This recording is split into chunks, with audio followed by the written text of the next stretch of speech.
Minfilia, am I right? None other. I bid you welcome to Revenant's Toll, and thank you for traveling so far on such short notice. As if I could ever say no to Urianger. Moonbreeder is an accomplished Sharlayan scholar and an authority on aetherite technologies. She has played an invaluable role in our search for a means to capture Ascian souls. Charmed, I'm sure.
It's been ages! Oh, longer, sister!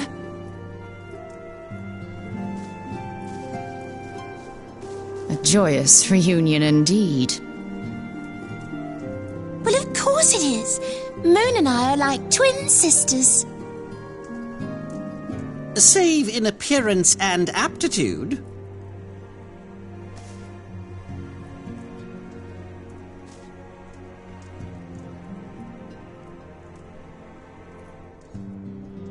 Everyone, if I could have your attention. We have with us an esteemed guest who has come from Sharlayan to assist us. I bid Moonbreeder join us here that she might share with us her extensive knowledge of aetherites. Also, as many of you are already aware, she has been overseeing our research into white auracite, a sample of which she has been good enough to bring with her.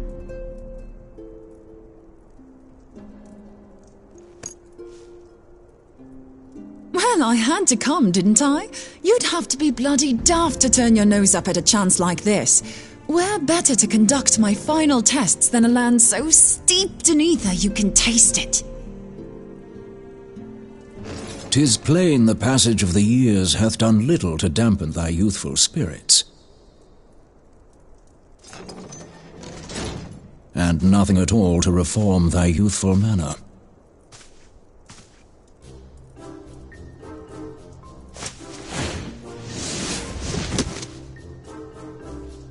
Urianger, where in the hells have you been hiding?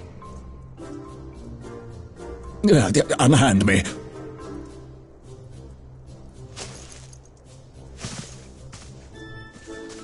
I come all this way, and that's what you have to say to me. I much preferred when you were pleading with me to drop everything and hurry to your side. What was it you said? None save thee can satisfy this need. Go on.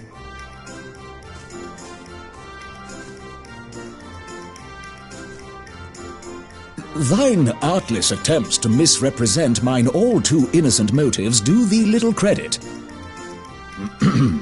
Mine intent, as well thou knowest, was but to impress upon thee the gravity of the circumstance.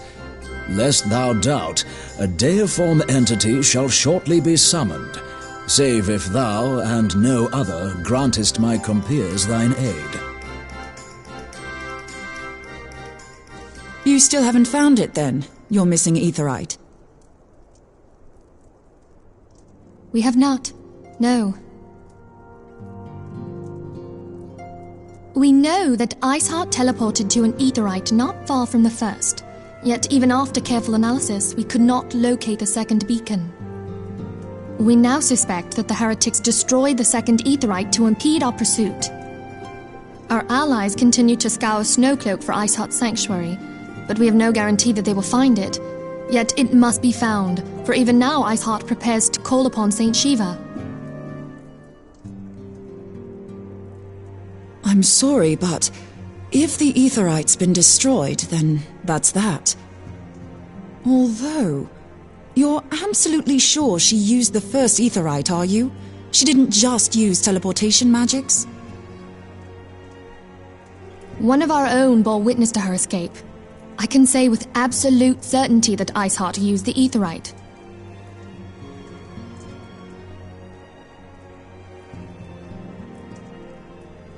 In that case, there might be a way, so long as the ethereal current is still flowing.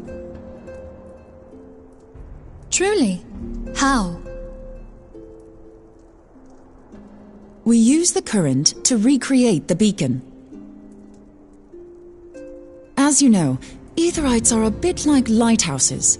We use them to reconstitute our physical forms when crossing the ethereal sea.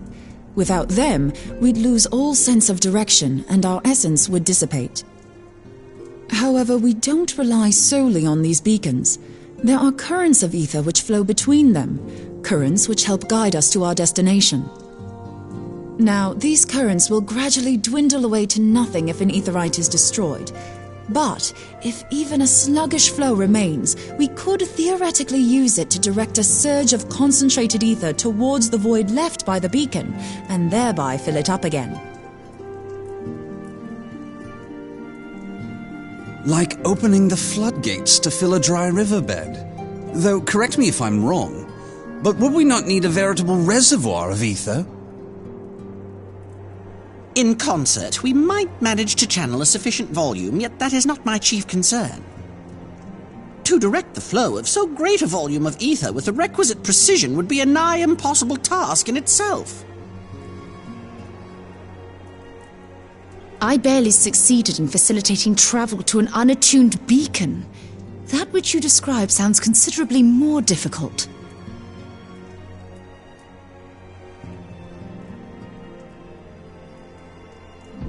And dangerous. Every person who has attempted to teleport in this fashion has died in the process. They, however, did not have white aura sight at their disposal. I can use it to channel all the ether you can give me into the aetherite.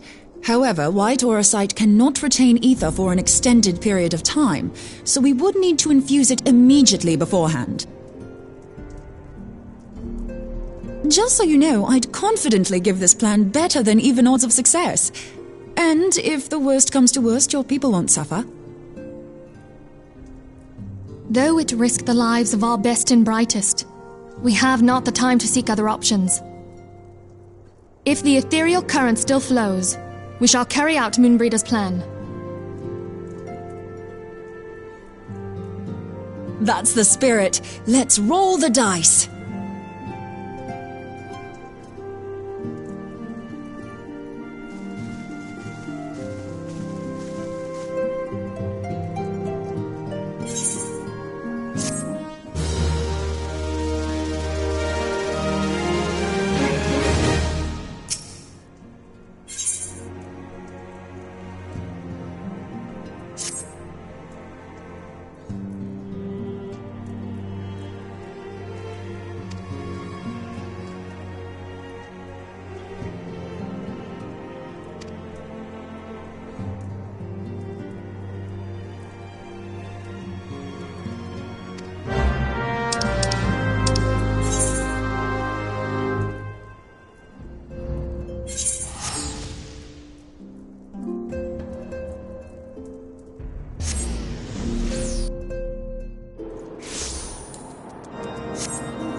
You should never have come here, warrior of light. I labor only to forge a lasting peace. A peace you would deny us out of ignorance and blind faith. No matter.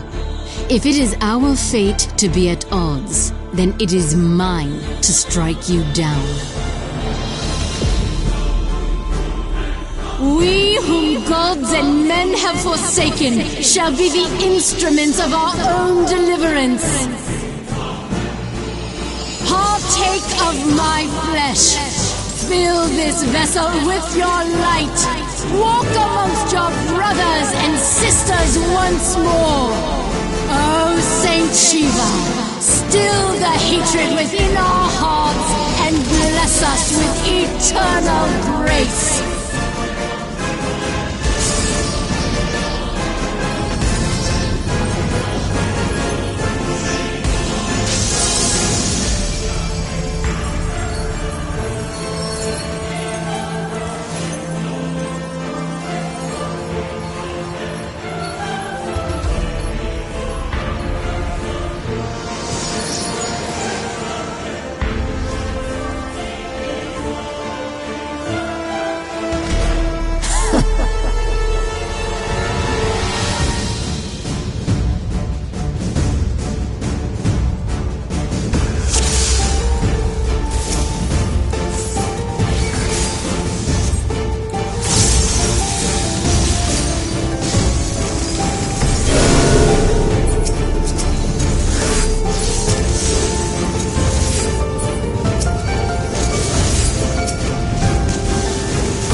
Fool. Blind, bloody fool.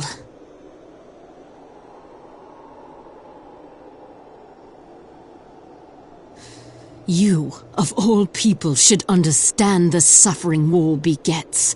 That no sacrifice is too great if it brings an end to the violence. Mine is the righteous cause.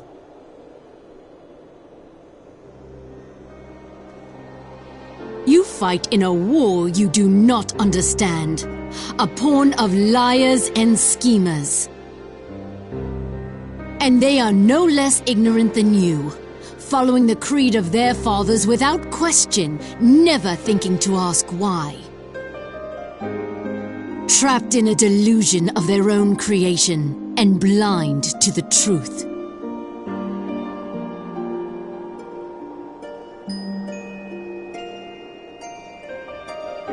Warrior of light, redemption is not beyond us.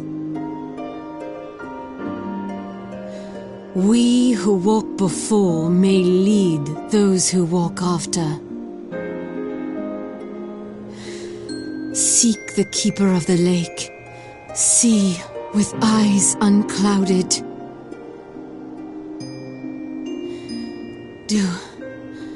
Do not squander Mother's gift.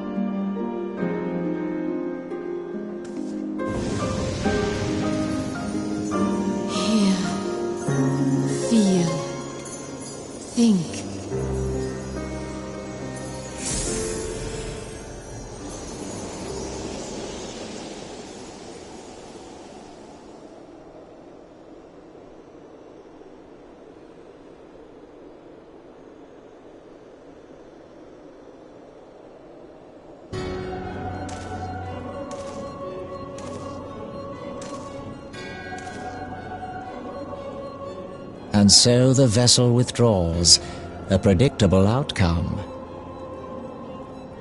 Nevertheless, La Habrea will be pleased. How unfortunate.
On behalf of the Holy See of Ishgard, allow me to express my deepest thanks. Never before have we been required to contend with a primal. Indeed, there were fears in some quarters that our knights might not be equal to the task. From what we have now learned of these beings, I can say with certainty that we would have lost a great many men had the Scions not intervened. Then the argument for preemptive action should be self-evident. Perchance now you will reconsider my proposal that Ishgard move against Nautilon. Ere we first met, a similar proposal was tabled, but the Holy See decreed that we were to observe, and that military action should be taken only in self-defense. All things considered, it was not an unreasonable decision. Since the calamity, 2 vigils have fallen to the Horde, while Garuda has never shown any inclination to storm the gates of judgment. Which is why this unprecedented crisis and its resolution may prompt a change in policy. You who have faced these primals know well the threat they pose. Ishgard did not. Not until now. And there is naught like a brush with death to change a man's outlook. At the very least, this should silence any lingering objections to our arrangement with Revenant's Toll. The Holy See may even feel moved to grant us its formal endorsement. So far as it is possible, the Scions shall be compensated for their service. We should be grateful for any aid you can provide. As a gesture of good faith, I shall withdraw my previous request. Your people are doubtless needed elsewhere. That will not be necessary. We, too, have a vested interest in watching Dravania's movements. I see. Once more, I must thank you. Sir Emmerich, if I may, do you truly believe that Midgardsormr could return?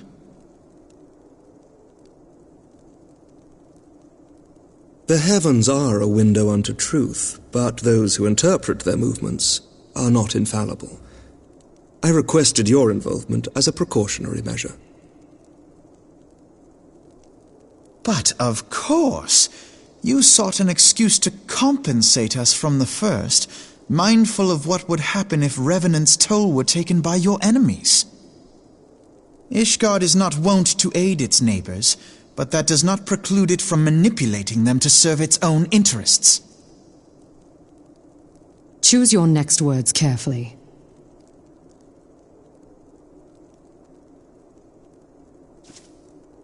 Do you know what sort of man becomes Lord Commander of the Temple Knights? One who comes from good stock. I did not. Yet here I am now. Why do you suppose that is? Because I swiftly learned to tell the difference between words, deeds, and beliefs. You are correct, Master Leveilleur. Ishgard desires to see Revenant's Toll flourish, as it would present a troublesome obstacle to our enemies from the south. We are so glad to be of use to you. As we are to you. Ours is a mutually beneficial arrangement, lest we forget, one born of necessity. The dragons grow more restless by the day, and the heretics harry us nigh without cease. We have contended with such troubles for centuries, but there are limits to even our endurance. Yet as a pauper is loath to part with his meagre possessions, the leaders of Ishgard are not wont to render up their trust to outsiders. But with perseverance on our part, they may yet be made to see the light. Nevertheless, one must take care when walking the road less traveled. Wise words, Sir Emmerich. I shall make a point to remember them. I must apologize for my earlier outburst. I hope it will not sour our good relations. Not at all. You but spoke from the heart. I trust you understand that at times my duties may prevent me from meeting with you. On such occasions, my second-in-command will speak for me.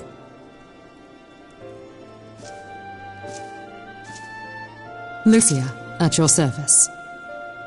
Pray excuse our reticence. We are but wary of speaking too freely, lest our sentiments be made known to our enemies. Know that the Lord Commander and I are of one mind. For the sake of Ishgard, and of Eorzea at large, I pray our peoples can put aside their differences. Those who dwell in the past risk losing sight of their future. Should aught befall one of our shipments, pray inform Lucia immediately.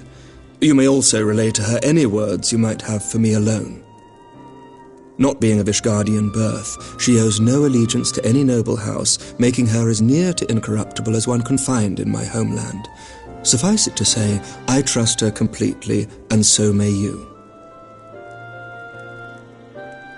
Which reminds me, Lord Orchefort, if you would be so kind? Certainly.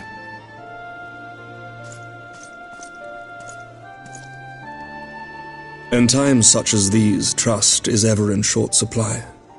Mayhap this will go some way to rectify the problem. The results of our investigation into the heretics' recent attacks, as well as our interrogation of the merchant you detained. Sir Emmerich, I cannot thank you enough. Think nothing of it. Ishgard may be many things, but it is no friend to Garlemald. Did I not tell you to have faith, my friend?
Words cannot well express how glad I am to see you return to us hale and whole.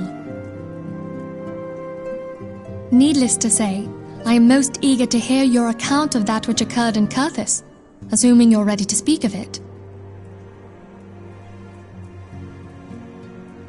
Excellent. I shall summon the others at once.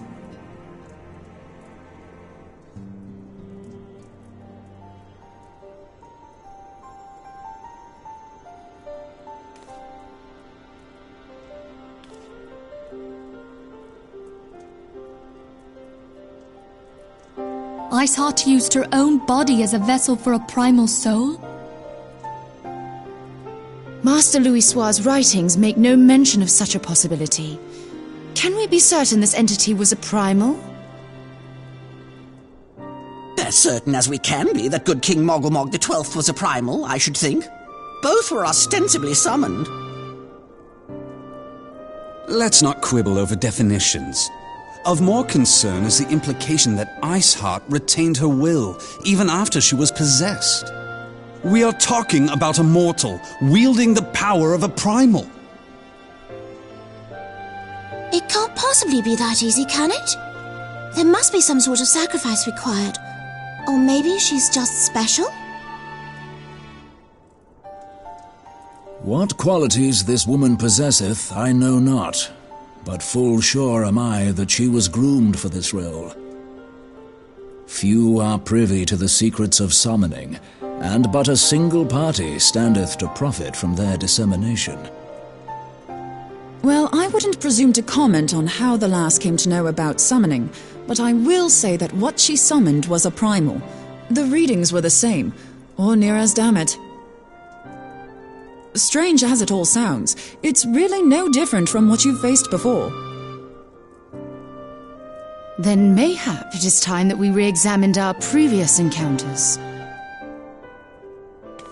Oh, pack your things, Ida. We're going back to Gridania. Yes, sir.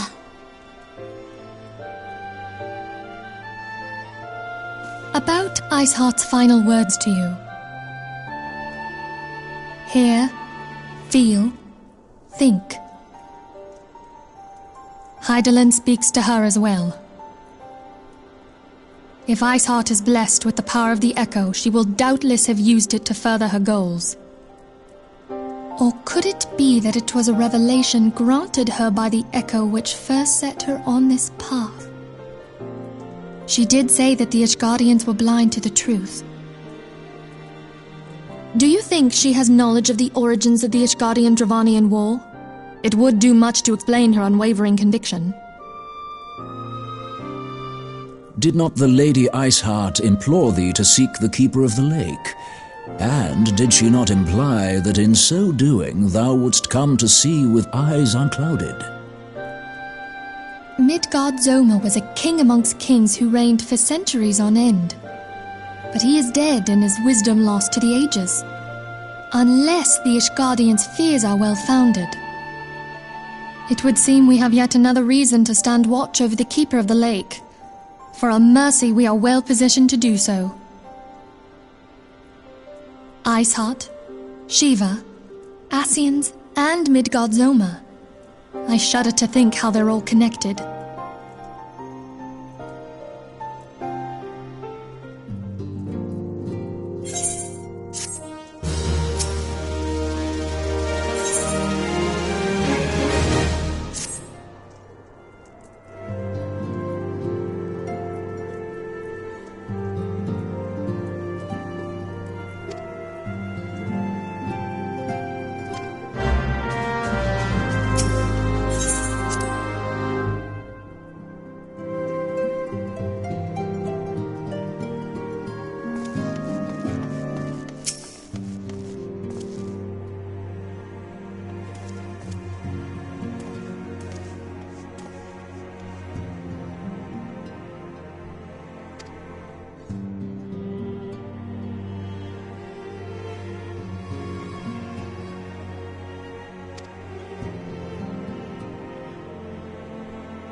heard.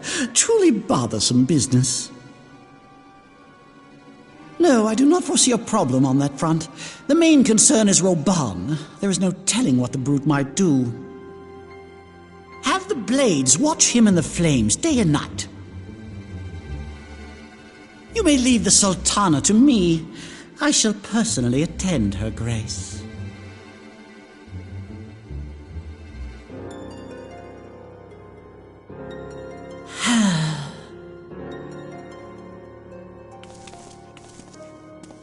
Sever one of the East Aldenard trade routes. That ought to keep Lolorito occupied for a while.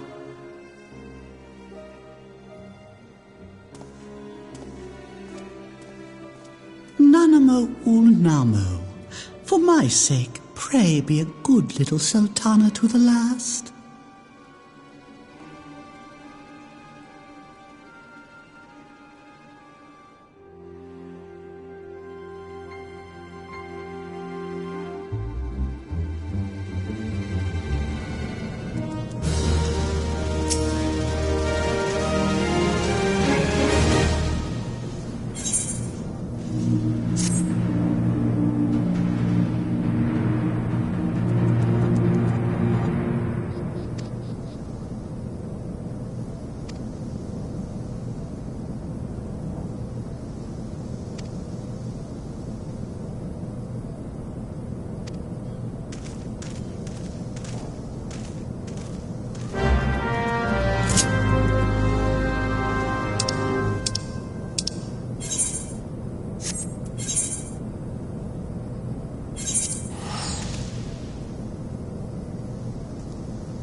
Welcome back, my friend.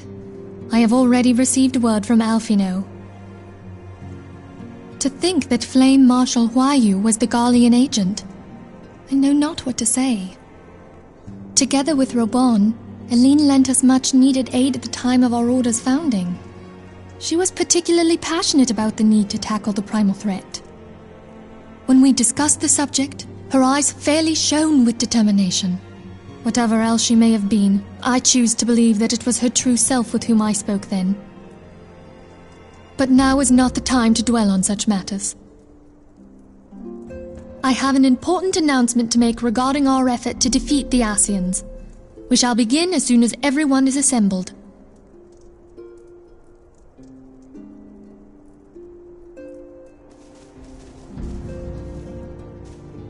My thanks for coming, friends. Moonbreeder, the floor is yours. By now, I'm sure you're all familiar with White Auracite, the miraculous material that'll allow us to capture Asian souls. Back at Snowcloak, we verified its ability to absorb vast amounts of ether. Alas, it leaves something to be desired in the area of stability. The stone can only store ether for a short while before expelling its contents. In addition to Auracite's inherent limitations, we must needs be wary of our enemy's strength. Our foe draweth upon an infinite wellspring of power. Even should we succeed in entrapping him, the stone will not long contain his wrath. Meaning that, if we want to kill the swine, we'll have to be quick about it. 'Tis our belief that an Asian soul may be permanently undone, if smitten by a sufficiently concentrated burst of pure ether. The only trouble is, we can't say for sure how concentrated the burst needs to be. Without knowing how much ether an Asian soul is composed of, we're basically guessing. Our sole clue lieth in thy struggle with La Hebrea. During that encounter, Heidelin bid you forge what she called a Blade of Light, a weapon which took the form of a luminous stream of energy. Based on your description, we believe the blade with which you vanquished your foe was composed of ether. Admittedly, your victory proved ephemeral, as La Hebrea was able to use a crystal of darkness to flee into the space that lies between our world and the void. The fact remains, however, that Heidelin placed the means to destroy the Ascians in your hands. Be that as it may, it would be unwise to assume that she will do the same when we next encounter such a foe. Quite so, my lady. We must needs find the means to forge our own blade of ether, one to equal that which Heidelin did benevolently bestow upon her champion. That is all well and good, but it seems to me that producing such a blade will require a prodigious quantity of ether. Whence will it come, pray tell? What if we had 2 pieces of white orosite? One to trap the Ascian, and the other to store the ether for the blade. Oh, nice try. But it's as I said, the stone won't hold ether for any length of time. We'd still need to collect the stuff there and then, sorry to say. And therein lies the rub. Finding a way to create the blade whenever and wherever we choose. 'Twould seem more research is in order.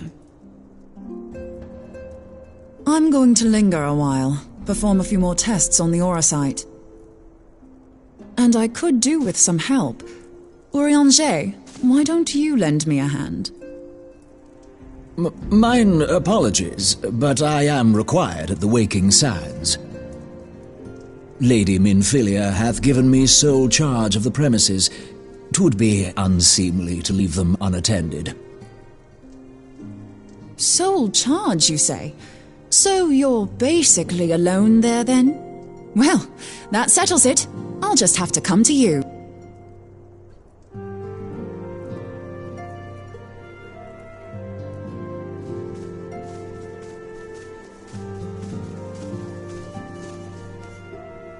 While you were afield, word arrived from the Charlian motherland.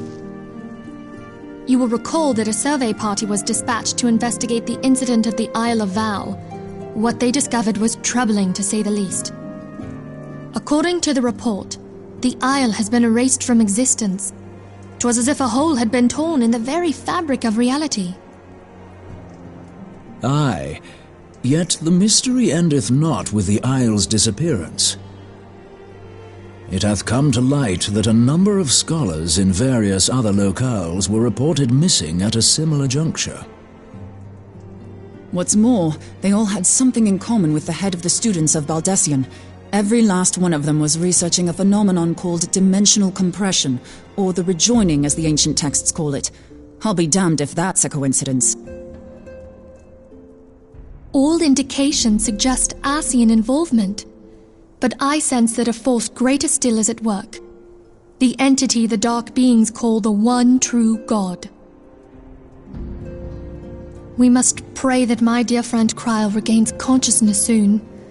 If she bore witness to the Isle of Val's final moments, she may be able to shed some light on this mystery.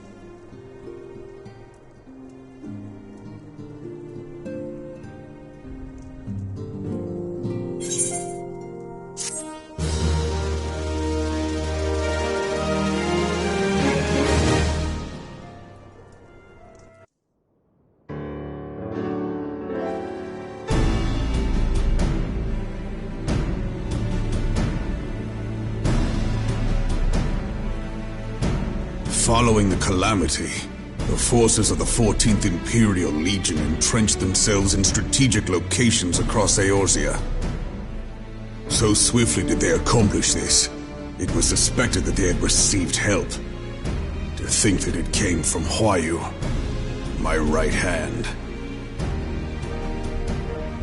There is more. We have reason to believe that Huayu didn't deal exclusively with the 14th. She also answered to a higher authority in Garlemald. But this higher authority could not have been the Emperor. By consenting to the Media Project, Solus Zos Galvus showed himself to be more concerned about preventing the spread of primal influence than claiming Eorzea for the Empire. He would happily have seen the lot reduced to ash. We believe a number of high-ranking figures within the royal household were against the decision, but that they knew better than to oppose the Emperor openly. Of course, this didn't prevent them from making clandestine provisions, in which Huayu played a part. Alas, these provisions did not prevent Dalamud from falling, and the ensuing chaos changed the face of the realm forever. Yet Eorzea survived. To all intents and purposes, the Meteor Project had failed, and the Empire was left to rue its lack of a decisive means to eliminate the primals. Until, that is, it stumbled upon the Ultima weapon. Even before the accursed thing was dug up, it seemed to me the 14th had the might to overwhelm our weakened armies. Yet they chose to hide behind their walls. Why? The Black Wolf was wary of making the denizens of Eorzea desperate, lest more primals emerge to bleed the land. The discovery of the Ultima weapon, however, emboldened him to resume his war of conquest in earnest. But there was one in Garlemald who believed that Van Belsar's actions were premature. One who stood higher in the Imperial Army's chain of command. He ordered the Legatus to halt his advance, only to find that the Black Wolf had slipped its leash, and that the 14th now acted alone. In a bid to bring Van Belsar to heel, he used the agent he had planted in Ul'dah prior to the Calamity to undermine the Legion's efforts. A man who outranks Van Belsar, yet opposed the late Emperor's decision to annihilate Eorzea. This could only be the former High Legatus of the Garlean army, now known as Emperor Varus Zos Galvus. So he was Huayu's true master. But one of several in actual fact. We've learned that even as Huayu served the Empire's interests, she sold Imperial secrets to a certain faction in Eorzea. In so doing, she helped to maintain the status quo, thus prolonging the conflict. Considering who stands to profit from war, it isn't hard to imagine who her other masters were. 7 hells! You mean to say that she was a double agent? Triple, if you consider her services to Van Belsar and the new Emperor as separate.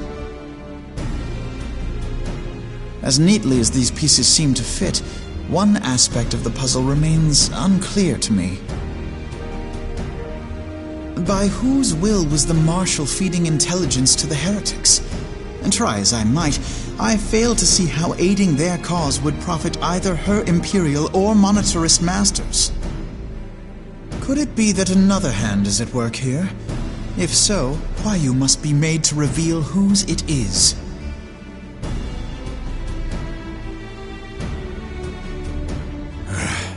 Not only have I lost a trusted friend, now I must interrogate her as a stranger.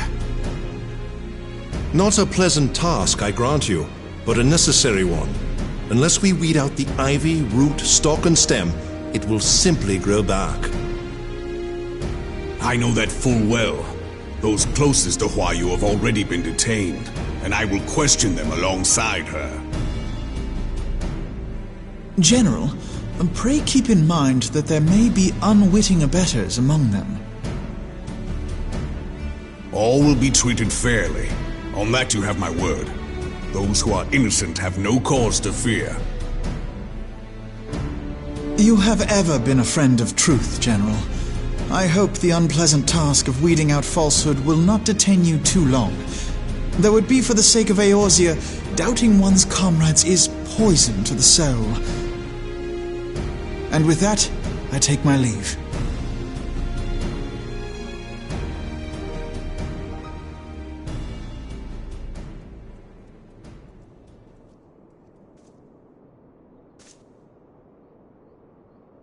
All these years, I I've been made to dance to their tune. How could you, Huayu? How could you side with them? Those cankers who take from this land and give naught in return, who use their power to disempower and grow fat while the people starve. I know you can hear me, monitorous scum! Your crimes will not go unpunished! Today I will purge this land of your sickness! Before the eyes of the 12, I swear it!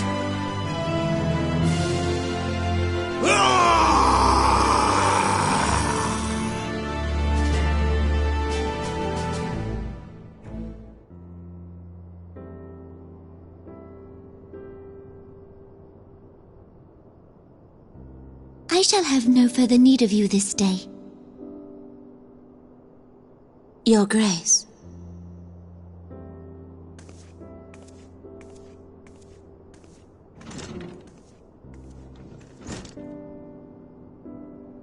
I fear that not even mine own chambers shall remain private for long. Has the situation grown so grim?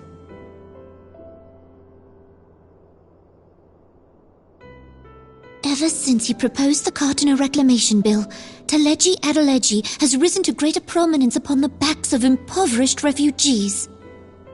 The monetarists were ever united in their pursuit of profit, but the man's actions have torn a rift in their ranks. They snap at each other as rabid dogs. Yet now is not the time to be bickering among ourselves. If this bickering is a threat to law and order, might you not have grounds to dissolve the syndicate? Would that the solution were so simple, Admiral. Alas, my moving to dissolve the syndicate is certain to spark outrage among the influential merchant class, whom the Cabal represents. This would serve to exacerbate the current unrest, and peace would slip still further away. Be they rich or poor, natives or refugees, all who reside in Ul'dah have a right to pursue happiness. It is the duty of a ruler to protect this right. If I am to perform my duty, I must needs tread warily. It would not do to make enemies heedlessly. Were Lord Lolorito here, he would doubtless say that I have my head in the clouds. A ruler is required to take a wide view. Try as we might to cater to all needs, some will inevitably be overlooked. As such, there shall ever be citizens who feel aggrieved. It cannot be helped. But as you have informed us, the monetarists take no view but their own. They hunger for power while the masses starve. In the absence of a common cause, it seems beyond any one individual to make Ul'dah whole. And the presence of a Garlean agent within the Immortal Flames only makes matters worse. Even accounting for Ul'dah's historic reliance upon mercenaries, such a grievous breach of security is unprecedented. I fear this business will provide the monetarists with a rod to beat Rauban.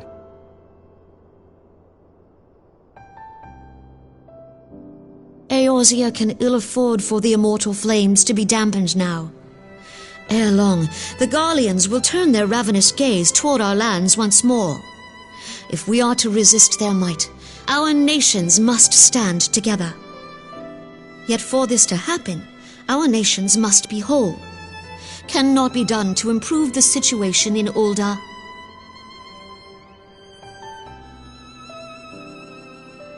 The true wealth of Ul'dah lies in the health, happiness, and hopes of her citizens.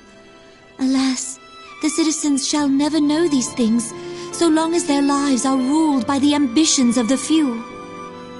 The monetarists claim to represent the best interests of the people, but in sooth they desire only to manipulate them for their own selfish ends. For the government to serve the people, it must be formed of the people. For Ul'dah to move forward, it is not only the syndicate that must be dissolved. Nay, you jest.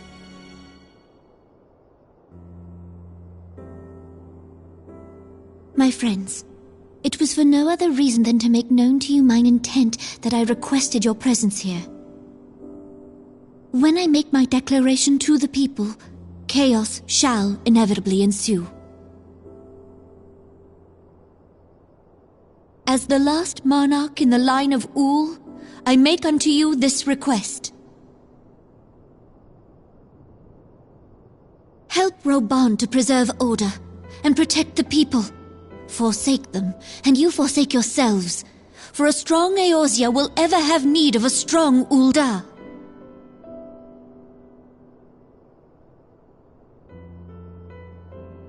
Your Grace, are you certain of this? There is no other way.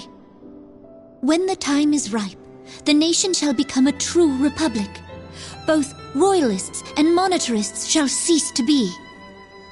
Ul'dah will no longer belong to kings or queens or merchant princes, but to her people.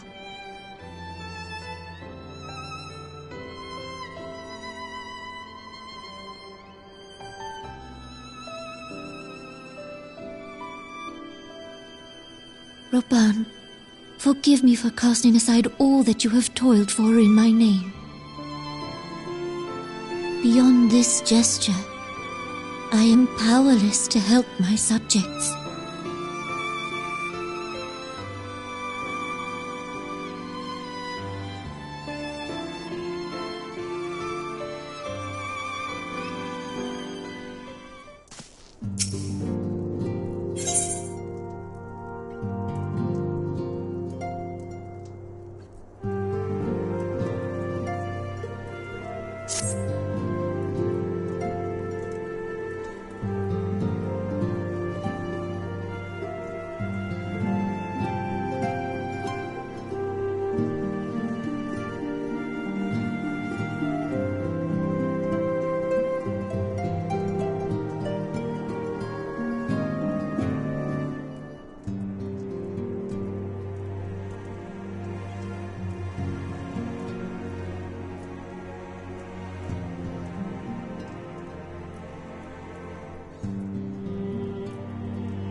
We have a guest from Ishgard who wishes to speak with you. I believe the two of you have met. We have. I had hoped to speak with Commander Leveilleur as well, but I cannot afford to wait any longer. The Lord Commander sent me hither to request your aid in a matter of grave import. You see now why I had Tataru summon you. Now that we're all assembled, perhaps you would be good enough to elaborate on the nature of the matter which brought you to us. The Observatorium's astrologians have sounded the alarm. Last night, the Dragonstar burned with an intensity not seen in 15 summers. Not since the Dravanians engaged the Empire in the Battle of Silvertear Skies. The northern sky doth burn full bright upon the Wormlord's call. The red behemoth beckoneth, and flame consumeth all. The old Curthan rhyme, aye. The brightening of the Dragonstar is said to accompany the roar of a great worm. The astrologians believe that it was Midgard Soma himself who cried out on this occasion. After an absence of centuries, the King of Kings did return to lead his kind against the might of Garlemald, only to fall in his duel with the Agrius, proud flagship of the Garlean fleet. Devoid of life, his corpse remaineth entwined about the Magitech monstrosity even unto this day. Ariange has the right of it. Whatever this alteration in the Dragonstar portends, the Great Worm has shown no sign of life. Tataru, have the Domans reported aught out of the ordinary?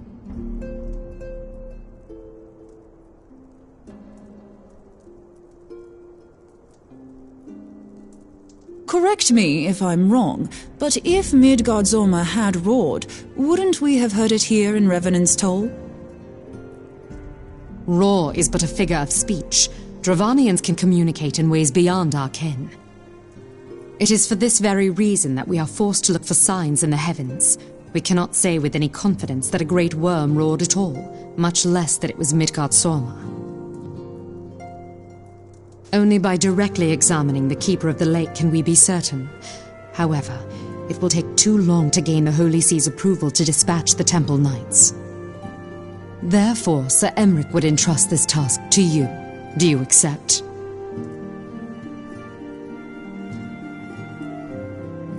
We knew you would not disappoint us. Now, if you would excuse me, I must return and assist the Lord Commander. We have precious little time to prepare. To prepare for what, pray tell? When a great worm roars, his brethren cannot choose but answer. We prepare for battle.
treadeth now upon my bones, and waketh me from slumber sweet.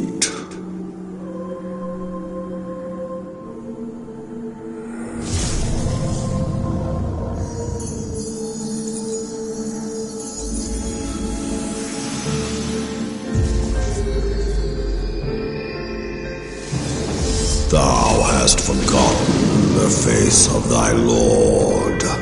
Remember, mortal, and fear me.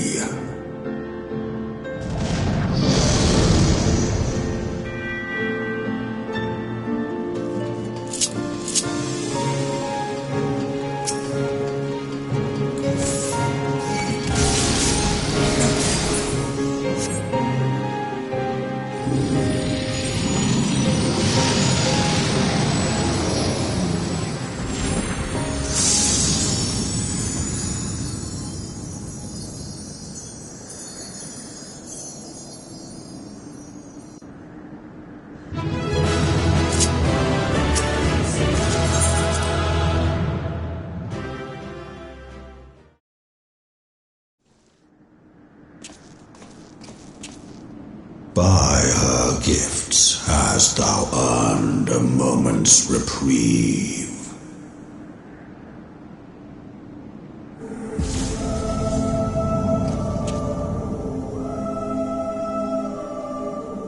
Speak, mortal, and I shall listen.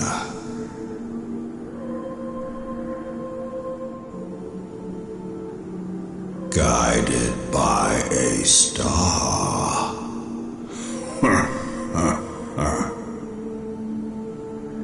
My people have heard the song. Ishgard shall burn.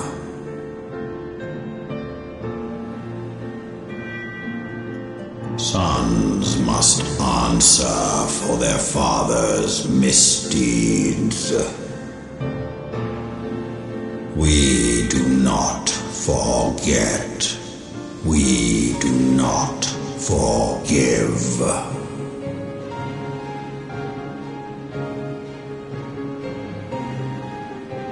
Seven children did I sire. One now singeth of retribution. I rise to join in the chorus. Thou art powerless to silence us, mortal. Yet thou shalt not live to labor in vain. Thy reprieve is at an end.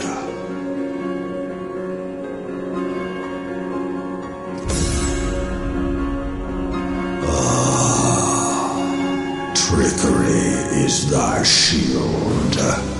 This frail, ignoble creature is not gifted, but chosen. Hearken to me, Hydaelyn. I remember, and I consent.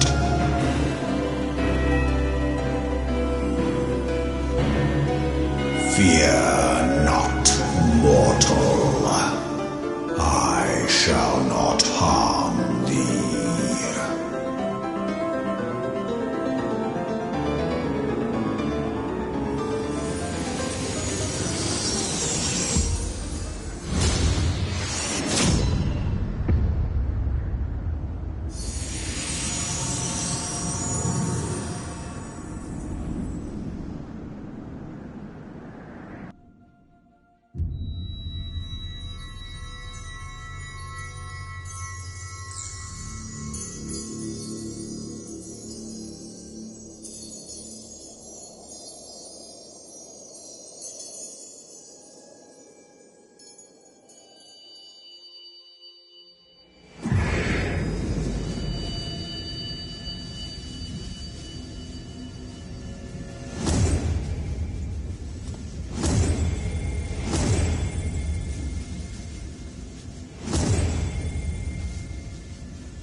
Mayhap thou thinkest me an oath breaker.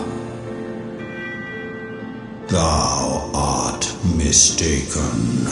If thou comest to harm, it shall be by another's hand, not mine.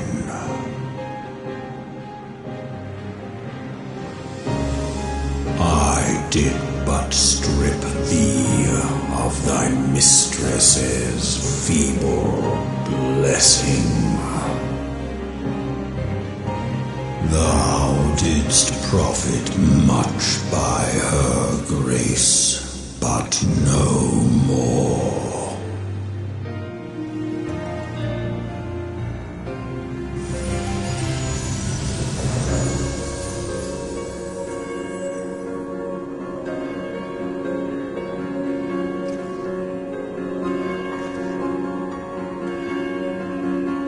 Their covenant binds me to thee.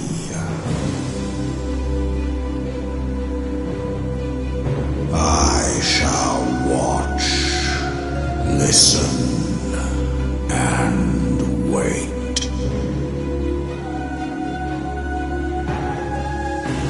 Fight and struggle, if it be thy will. Man hath ever coveted that which lieth beyond his grasp.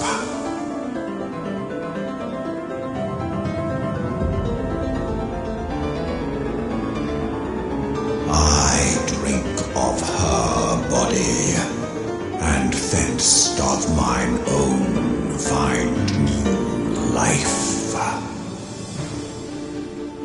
When it hath grown whole, the loyal and penitent shall rejoice.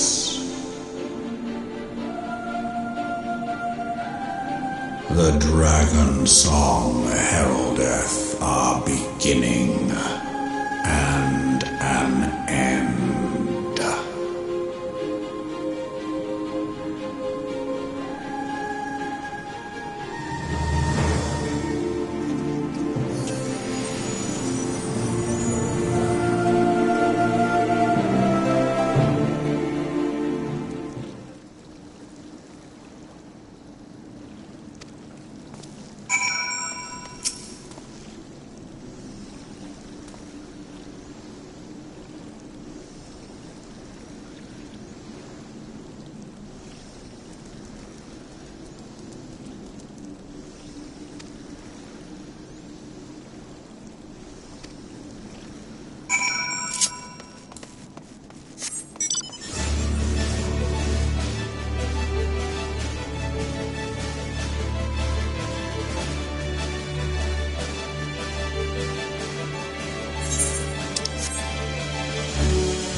My friend, I can scarce believe it.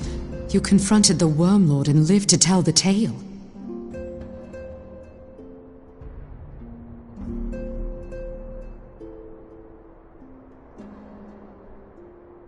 I give thanks to Helone for your preservation. It is our sole cause for gladness. Your encounter with the Keeper of the Lake served to confirm our fears. A great worm has roared, and it makes little difference if it was one of the two in Eorzea or any other. The Dravanians are coming. I am told that Ishgard has magical defenses against Dravanian attack, though I am not privy to their exact nature. Will they be enough to repel a massive force?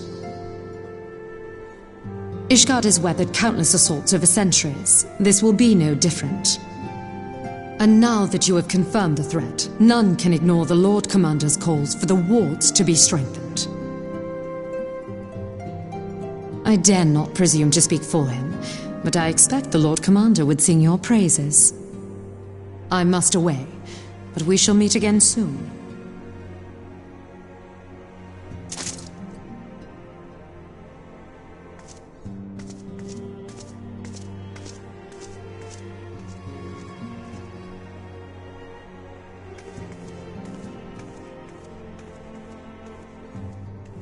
Countless assaults weathered, and this will be no different? Why am I not convinced?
Now that everything's calmed down a bit, relatively speaking I mean, I thought it might be a good time to share our progress on the weapon. I believe we're on the verge of a breakthrough. Well, don't keep us all in suspense.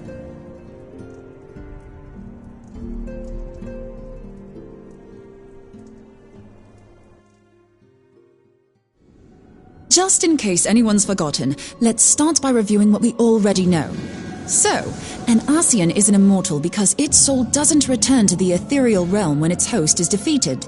Instead, it flees to the place that lies between our world and the void. Therefore, the first step to permanently defeating an Ascian is preventing its soul from making this journey. And if you recall, when we last gathered here, I had verified that white auracite has adequate capacity to entrap the beings, albeit only briefly. Which left the small matter of their extermination. Aye. To unmake an Ascian soul, one must needs smite it with a concentrated burst, or blade, of purest ether. However, we wanted for both the data and the means to forge such a weapon. Short of experimenting on an actual Ascian, you see, there's no way to gauge how much ether its soul is made of.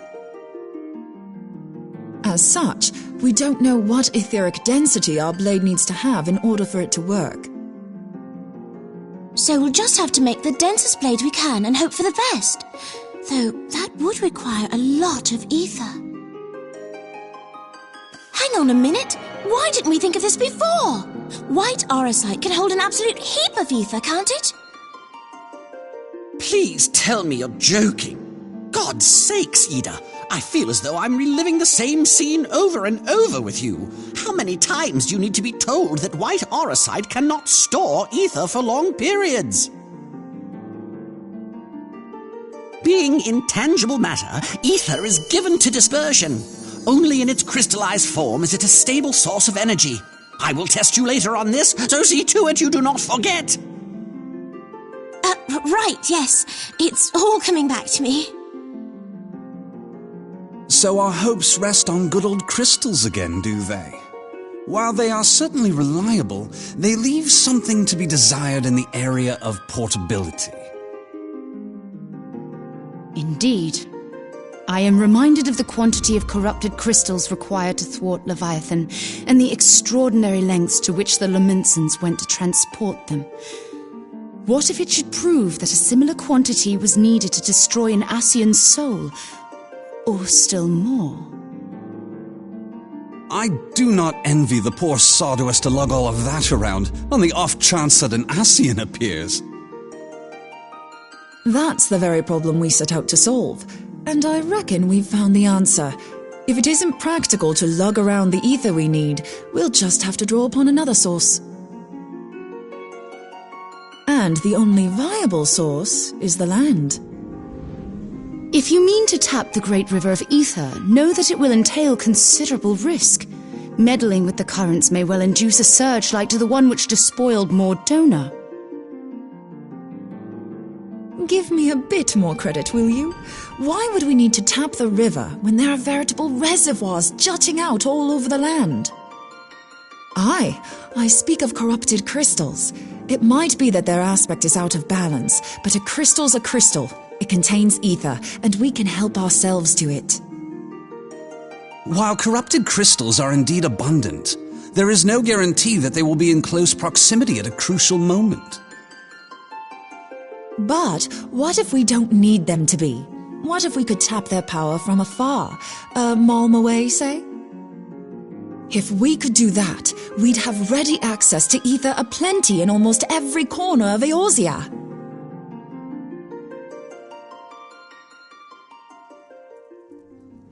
I've yet to put my theories to the proof, but I've got a good feeling about this. If no one has any objections, I'd like to see where this avenue leads. If you think it worth your while, you have my blessing. But tell us, what are your theories? I, for one, am most eager to understand the process, however vaguely. I thought you might say that, but no one wants to listen to boring old theories all day, do they? I know I don't. So with your permission, I'd like to try something a bit more hands-on. I've already built an etheric siphon especially for this purpose, and I've been meaning to try it out. Thing is, the profusion of corrupted crystals in Mordona makes it something of a high-risk testing ground. If anything goes awry with the siphon, it would be better if it didn't happen within spitting distance of quite so much ether. Ideally, I need an isolated specimen. Does anyone know where I can find one? May I suggest northern Thanalan? There you will find corrupted crystals of middling size, standing a reasonable distance apart. Ideal for your needs, I should have thought. Oh, and if you do elect to visit the place, I should be much obliged if you would assist me in another matter while you are in the area. Has something happened? Movement has been observed at Castrum Meridianum. During Operation Archon, the Alliance dealt the stronghold a heavy blow. Its facilities were extensively damaged, and its garrison reduced to a fraction of its former strength. Not long after our forces withdrew, however, their ranks were replenished by reinforcements from Kostrom's sentry. They now seek to rebuild, and to this end they have their sights set upon the ceruleum processing plant. Having lost the Empire's support, the 14th Legion lacks the resources to sustain itself. To them, this is a bid for survival, and they will doubtless fight like desperate men. Though I have dispatched the Crystal Braves, I fear their strength alone may not suffice to stay the Imperial assault. I would request the Scion's aid in the defensive effort. If I didn't know better, I'd say you were trying to inveigle us into fighting your battle with the promise of shiny crystals. Well then, consider me inveigled. I won't lie, the crystals you speak of sound perfect, so the Garleans have to go. Besides, we can't afford to beat about the bush. There's no telling when the Arceans will next appear. Thine eagerness to hurl thyself into the jaws of danger cometh as little surprise. Exercise due caution, I prithee. Though you have become a Crystal Brave, you are yet a Scion, Alphino. We could hardly refuse you. Pray, join the Crystal Braves and lend them your support. Thangred and Papalymo shall accompany you.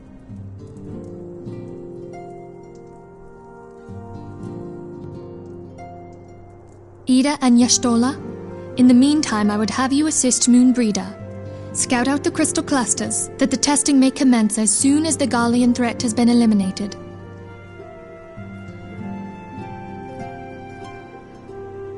If it please you, I shall continue mine own experiments on white orosite.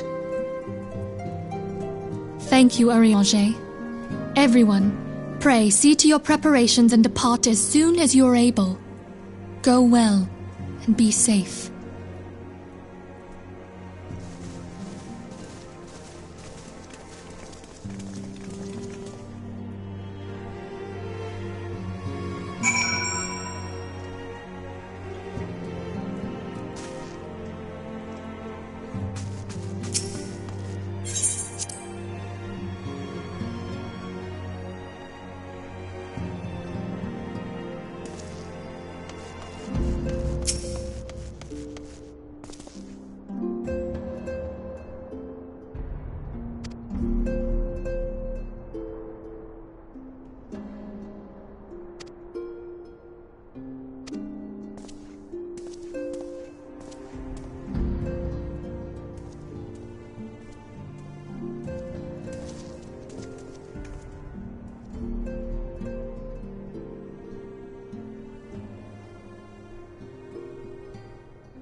Hold on, I won't be a second.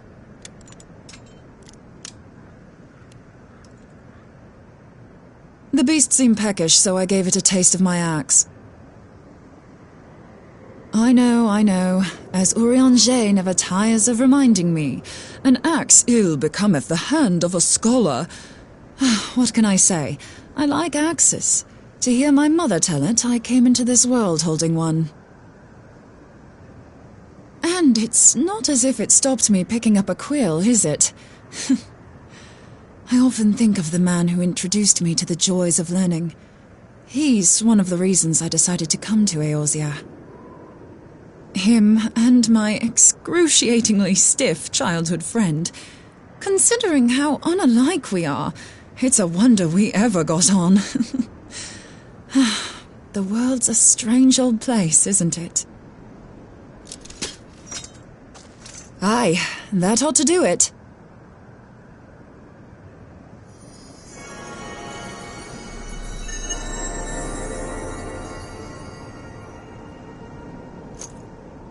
So far, so good. At these concentrations, it shouldn't matter too much if something goes awry. Just enough ether to make it interesting. Did you see that? The way the crystal glowed? The siphon works, I'm happy to say. With a few refinements, it should satisfy our appetite for ether, which just leaves the small matter of forging our blade. I'm not sure how to go about it just yet, but I swear to find a way. I'll put a blade in your hands if it's the last thing I do.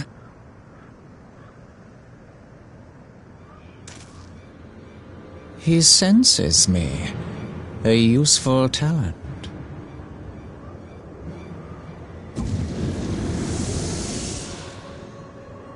Hanassian, are they onto us? By your brand, I see you are an Archon of Sharlayan, keeper of knowledge, seeker of truth, meddler. I don't know what the hell's you're saying, but I don't much like your tone. Your instincts serve you well. But come, be not unsettled on my account. That lovely brow was not made for frowns. But I waste my breath. Let me direct my words to one who understands them. We meet at last, warrior of light. I am Nabriales. And you have long been a thorn in my side. I suffered the overweening presence of La Habrea that men might host the power of gods, only for you to undo my hard work.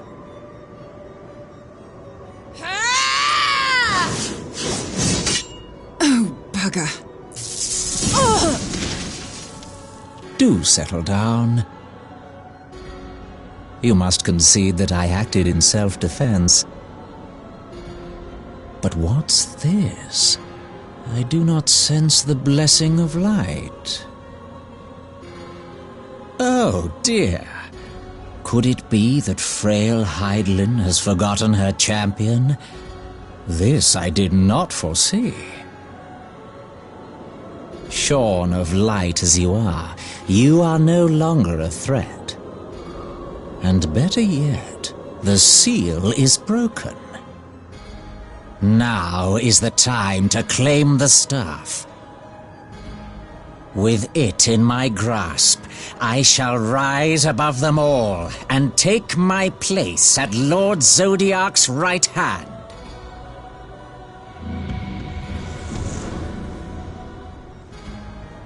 What did that bastard want with us?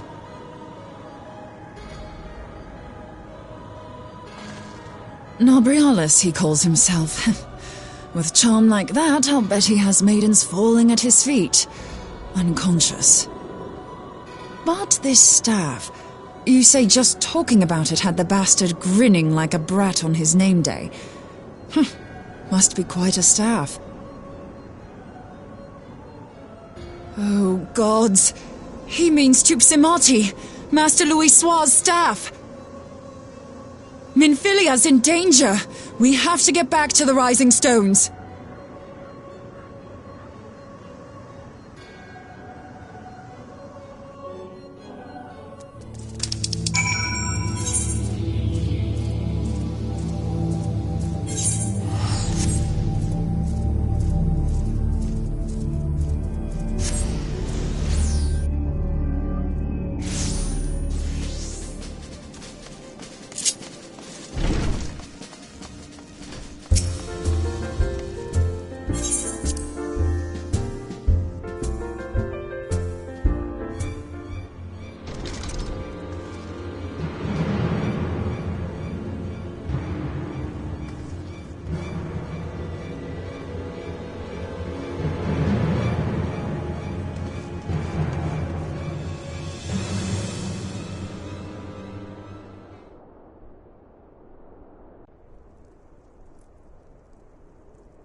You two!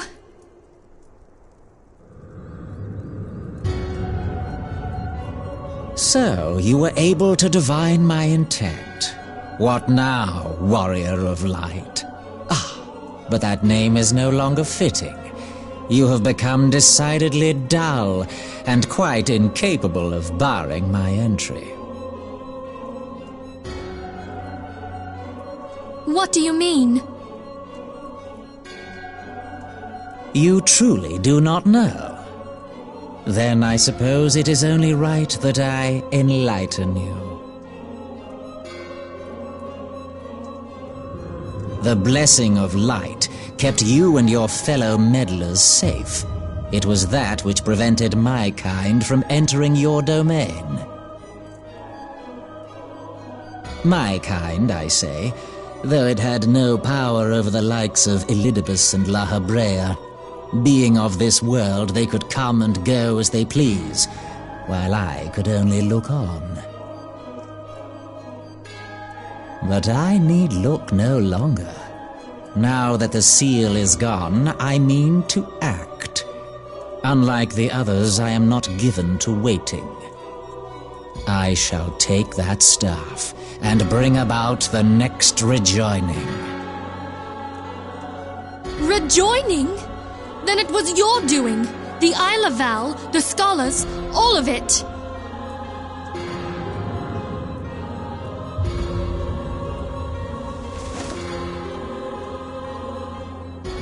You will not harm her!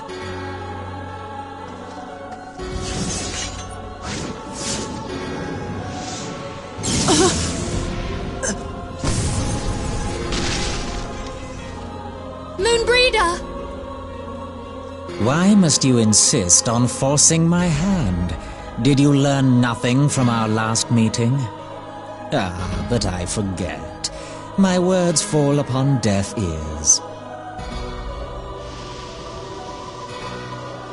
The staff is but a broken relic, a memorial to the departed.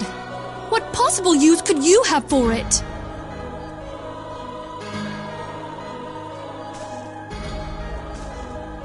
What use? You mean to say that all this time you kept the key, never knowing what it was you possessed? The staff Tupsimati, or rather the stone tablet it bears, is host to a great power. Together with the horn, it can be used to draw vast quantities of ether from its bearer's surroundings. How else do you think Louis Soir was able to invoke the power of the 12 without making them an offering of crystals? Summoning requires not only prayer, but a profusion of ether. Even a child knows that. If I did not know before, you may be certain I do now. But above all, I know that we cannot allow the staff to fall into your hands. I will die before I let you take it. Insufferable woman. I would happily end your miserable life here and now. Alas, Elidibus would never let me hear the end of it. Very well. If you will not part with the staff, I will take you too.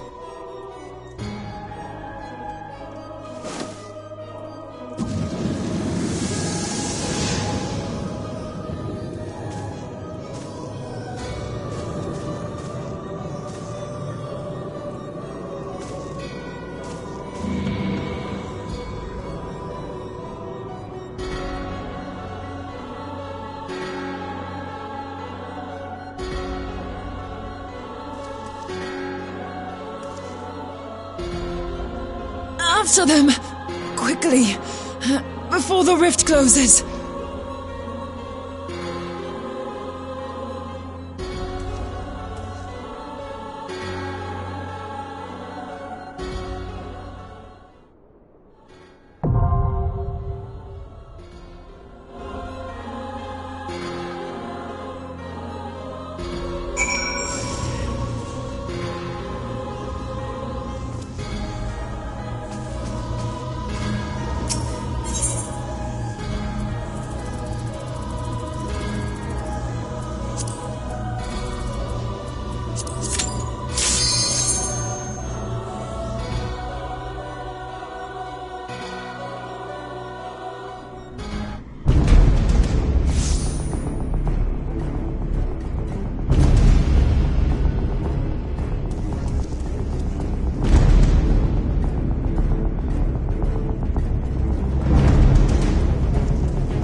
You're safe.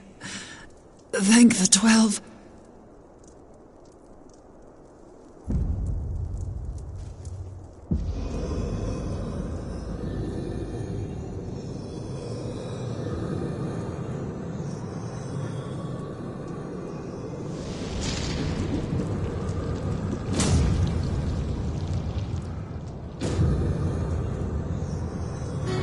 You may have bested me this day, but what of the next? What of all the days to come?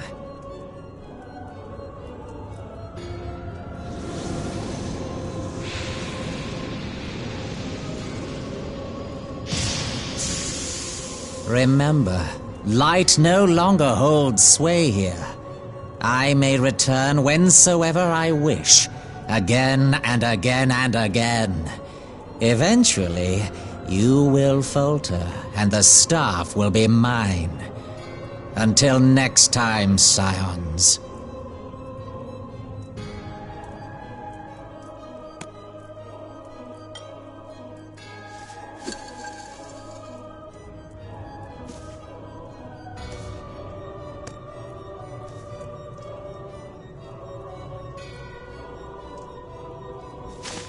There will be no next time.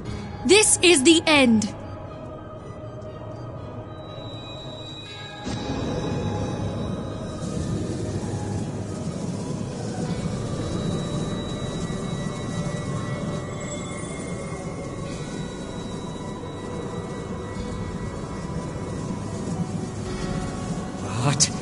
What trickery is this? No! No! You cannot! No!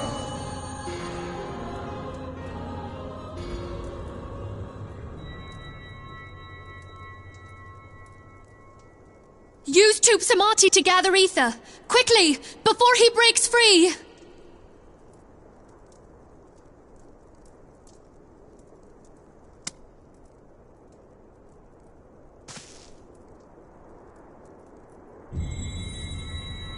Concentrate!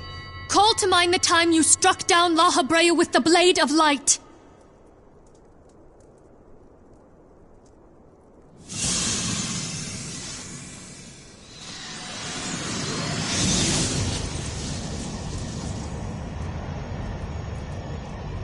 Why won't it work? Is it because we lack the blessing of light? Damn it. So much ether. And it still isn't enough. Fools! No mortal prison can contain me!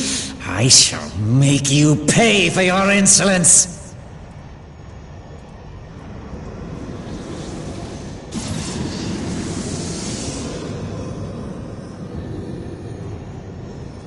Please, Mother Heidelin, hearken to our plea. Lend us your divine light. Why can you not hear us? Do our words no longer reach you?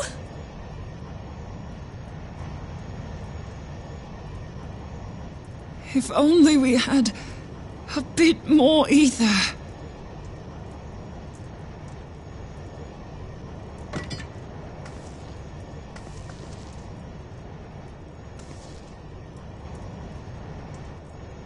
Moonbreeder, what are you doing? Master Louisoix, I understand now the choice you made. In death, there is life. Farewell, Urianger. You daft old coot.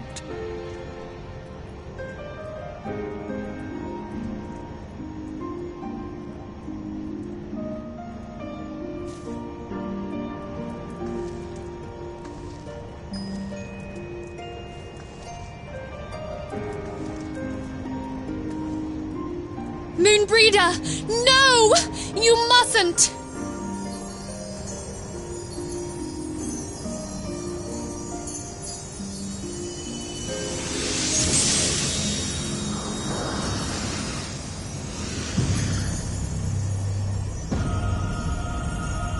What? No! It cannot end! I am eternal! I am immortal!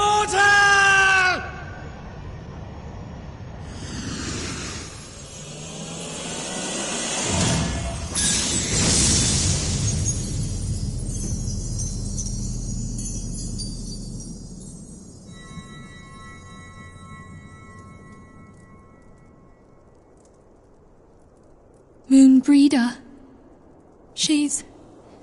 She's gone.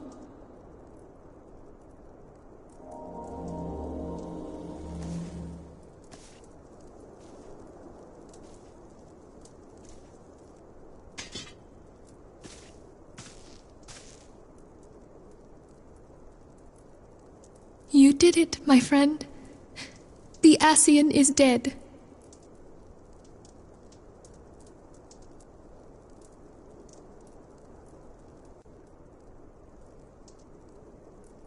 This device is a legacy of Moonbreeder's toils and sacrifice.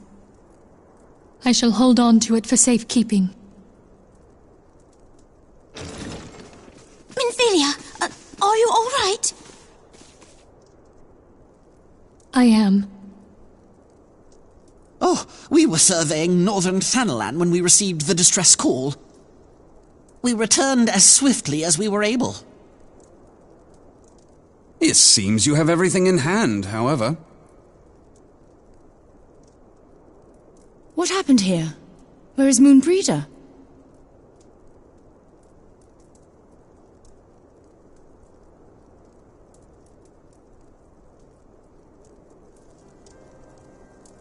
She gave her life to temper the blade of light. I have no words. Rather than await the inevitable, she took her fate into her own hands. Does Oriange know?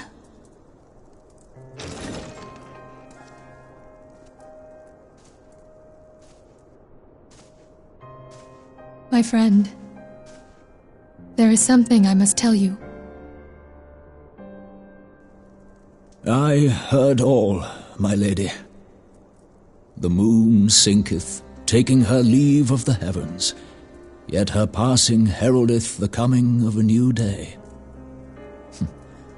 Moonbreeder hath fulfilled her destiny, hath she not?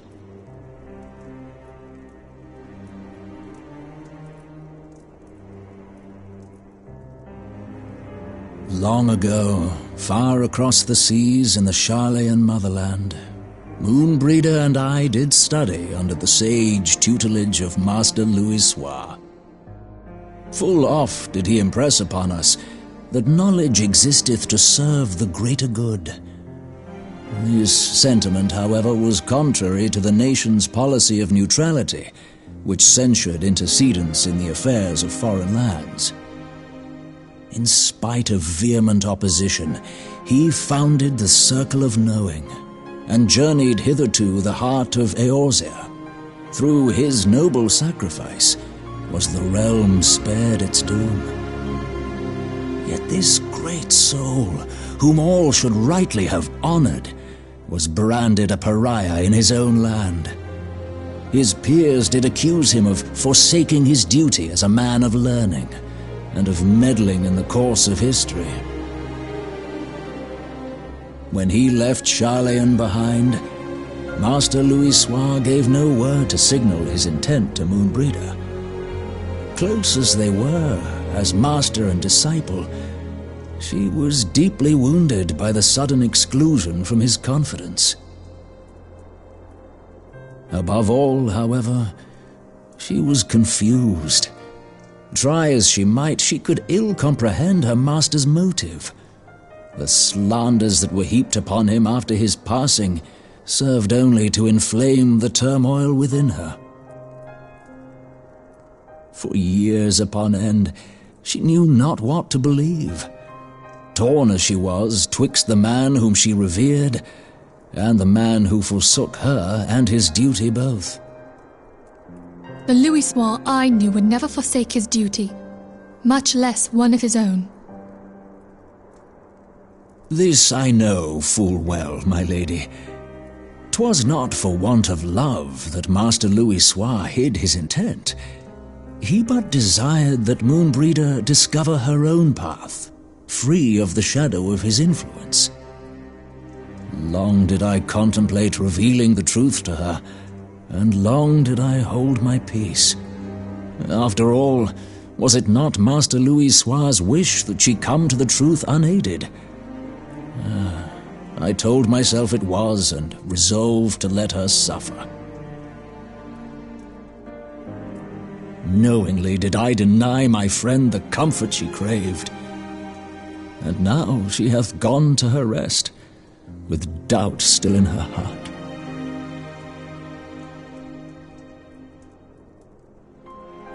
Speakest thou in earnest? Did Moonbreeder truly come to understand Master Louisoix's will before the end? The realization hath set her free. She may now find the peace which hath for so long eluded her. Oh, Moonbreeder, my dearest, how I shall miss thee.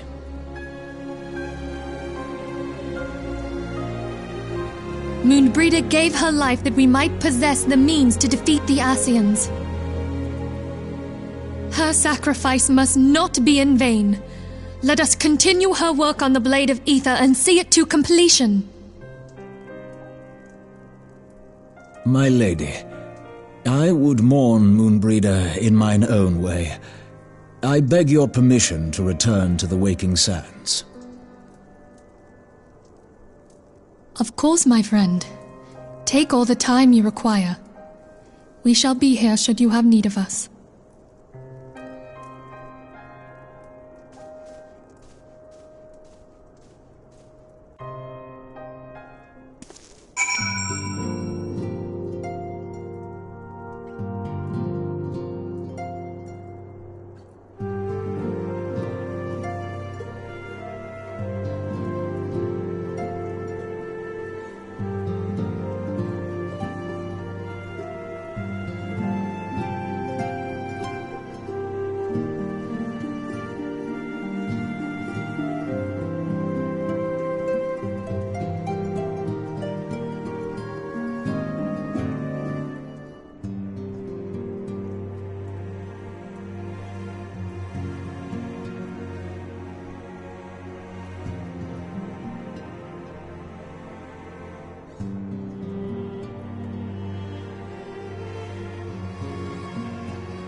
Forgive me, Moonbreeder. Had I been quicker, or wiser, but I was not, and you paid the price. But you would not suffer us to wallow in our sorrow, would you? You would tell us to pick ourselves up and get on with it. And so we shall. We shall defend this realm and her people to the last.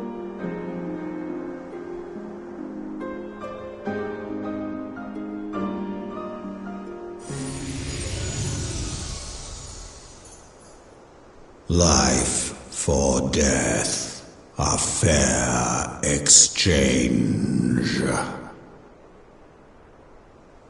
Other bargains will be struck.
I'll never forget you, Moon. None of us will.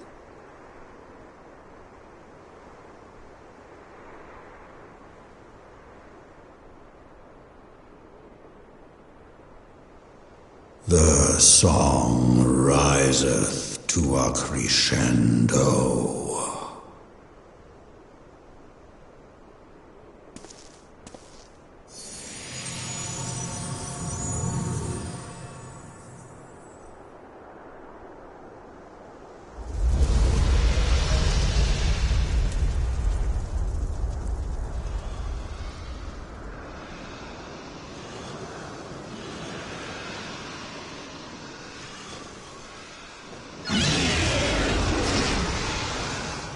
Is that what I think it is?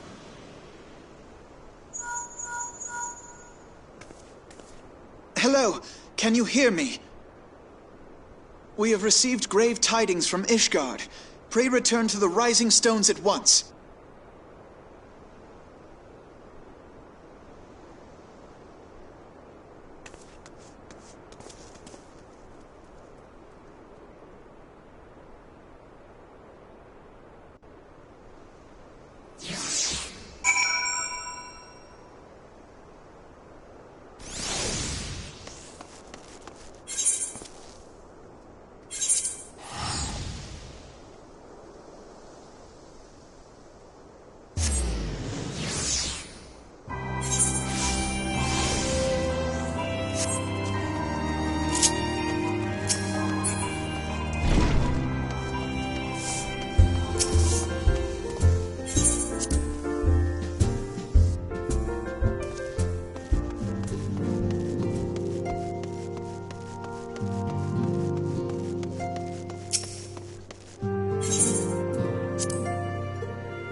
The sons must answer for their father's misdeeds.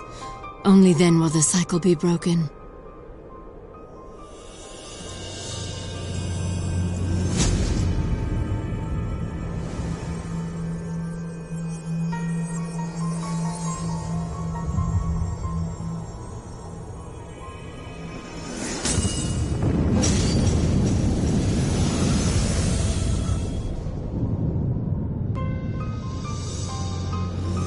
Brothers and sisters of the heavens, we raise our voices and join you in the chorus.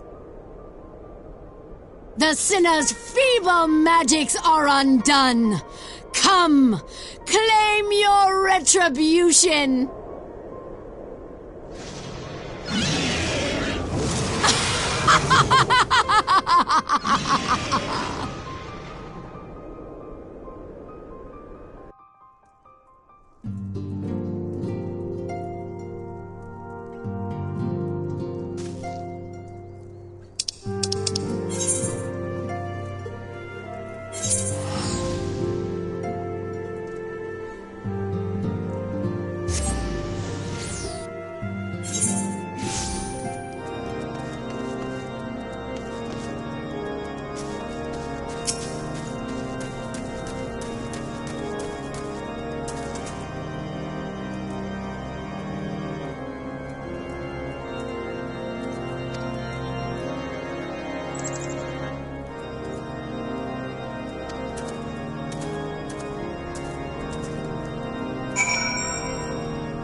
Alphino, it is good to see you.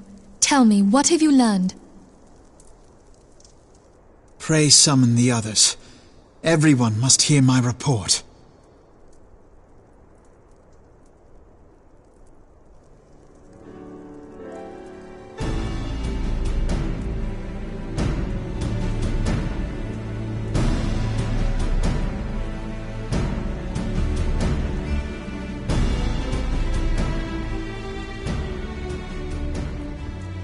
So this was all but a taste of what's to come. Indeed. The main host advances upon Ishgard as we speak. Whose vaunted defenses have been nullified.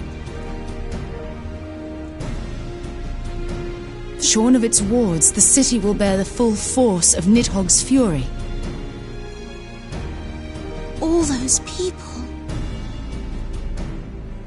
Alphino is right. The Dravanians cannot be allowed to prevail.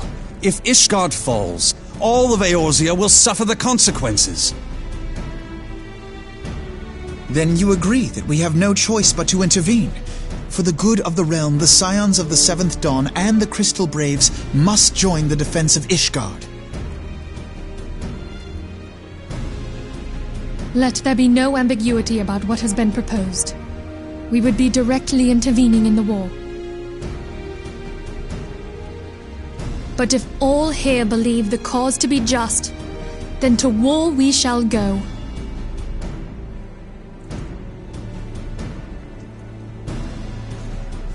The path we now embark upon is perilous, but I pray you will walk with us to the end.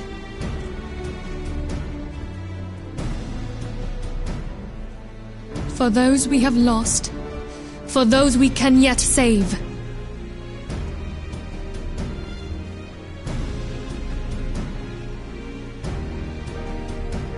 Then it is settled.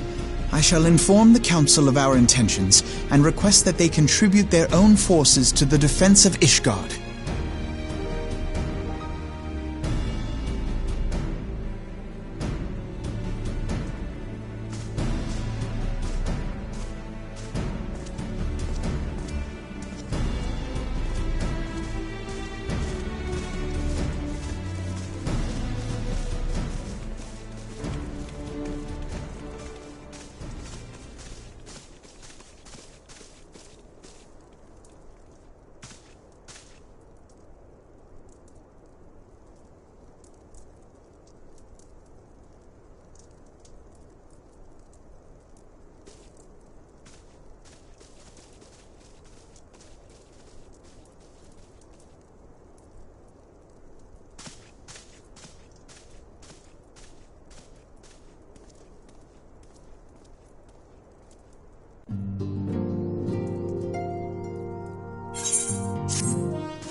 We are well aware of Ishgard's dilemma, and we agree with your assessment. Then I trust there are no objections to the Crystal Brave's intervention. Uldar has none. Gridania does not object. The Crystal Braves are yours to command, Alphino. Do what you will. We shall pray for your success.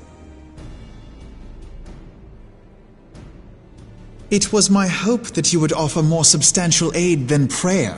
I know it is within your means. Do not presume that you have knowledge of our every concern. The Garleans and the Beast Tribes are but two of many. We are not in a position to contribute greatly to the defense of Ishgard, not when our own homes are still under siege.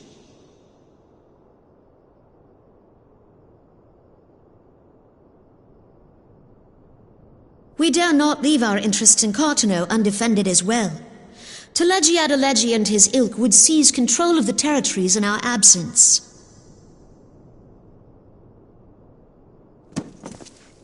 The enemy is at their gates, and you would cower behind yours? No one is cowering, boy. We will offer what support we can. Aye, support. A handful of men and no more. Would that we could commit more than a token force to this cause. Yet there are others to whom you might turn. The free companies ever want for work. Ah, yes, the free companies. They're not like to turn you down. I beg your pardon? You would entrust the survival of Ishgard to sell swords? Crises like these are the very reason why this alliance was formed. It is our duty to aid our fellow man. My duty is to my country and my people. If you expect us to place the welfare of a foreign power above our own, you're going to be sorely disappointed. Lest you doubt, Limsa comes first, then the Alliance, and finally, circumstances permitting, Ishgard and the rest. If you cannot understand so simple a concept, then you have no place at this table.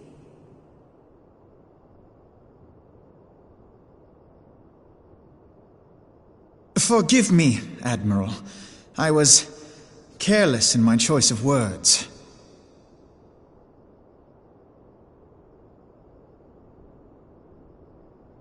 I suggest you assemble a party of elite adventurers, assuming you haven't already. Your fellows served us well during Operation Archon. I dare say they will do so again.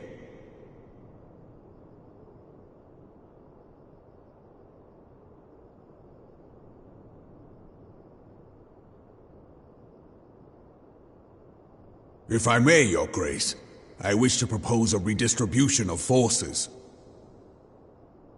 If we entrust the security of Uldar to the Brass Blades for a time, we can dispatch a larger force to Ishgard.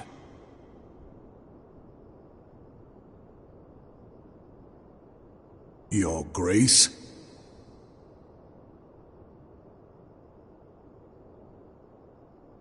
Yes.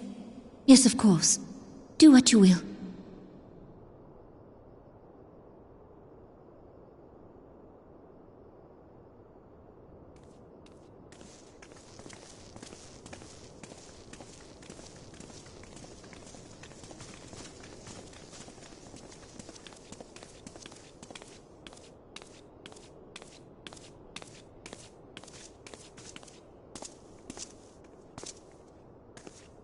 Is Her Grace not feeling well? To the best of my knowledge, Her Grace is in perfect health. I see. Carry on.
this quickly, shall we? I shall make it quick.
O Sultan Tree, hallowed spirit of my line.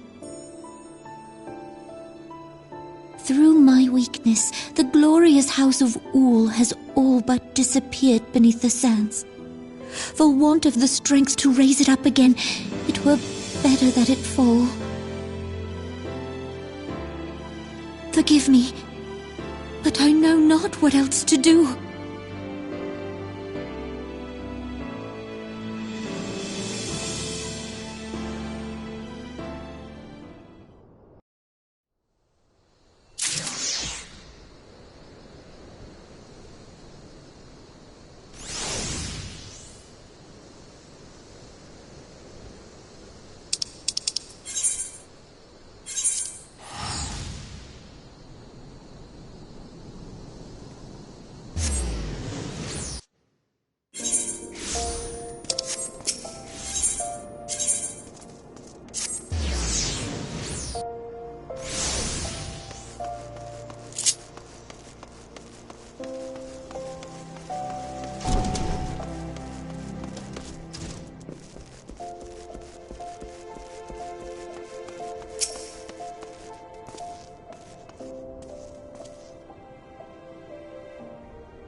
You needn't trouble yourself so.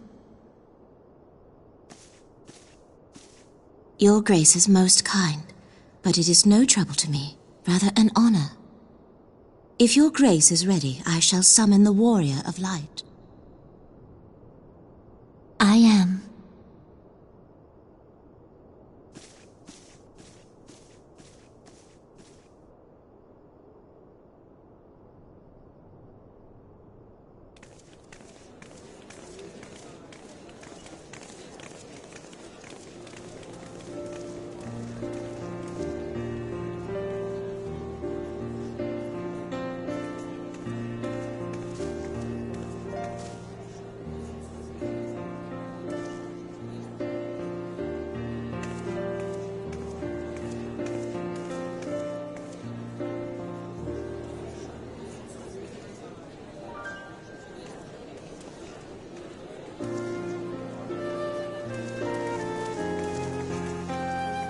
Everyone looks to be in high spirits.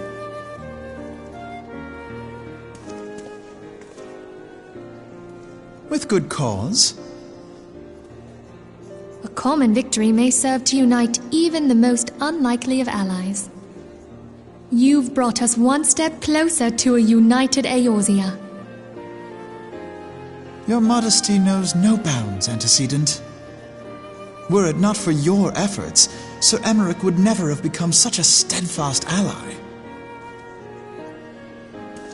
When he convinces his countrymen to rejoin the Alliance, we shall all reap the benefits, military and economic. I tell you, we are on the cusp of a new era of unity and prosperity. Territorial disputes are all that divide us now. But I have faith that we will find an amicable solution in time. And failing that, I'll have my trusty warrior of light box the ears of all concerned. Speaking of whom... He will be joining us shortly. A matter at the quicksand required his attention, but it did not sound serious.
Enter.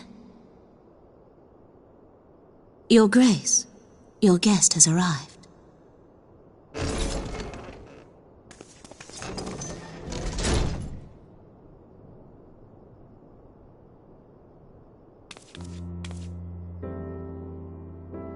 Pray, come in and take your ease.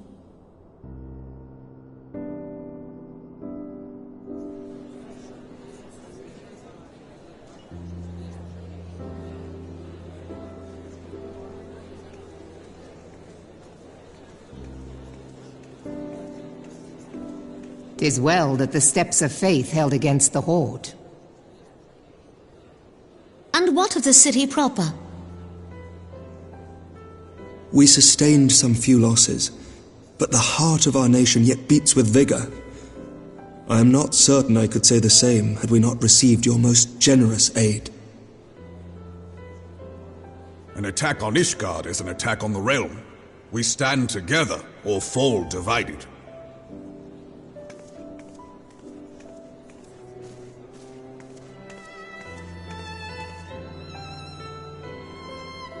Such noble words, after the fact.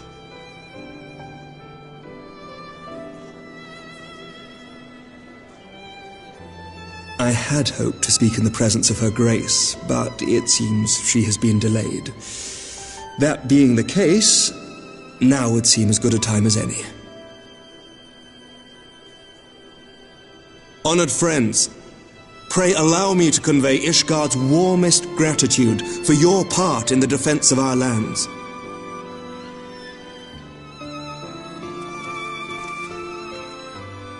'Tis upon the success of this very alliance that my recommendation to throw open the gates of judgment shall be founded. With the blessing of the Archbishop, it is my hope that Ishgard will soon be reunited with her long-estranged sister nations, and that Eorzea shall once more be as one.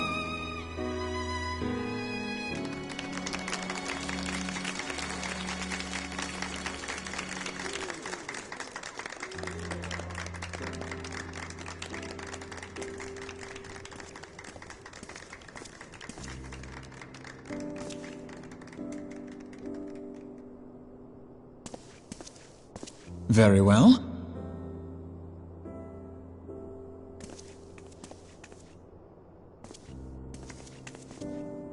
Is aught amiss?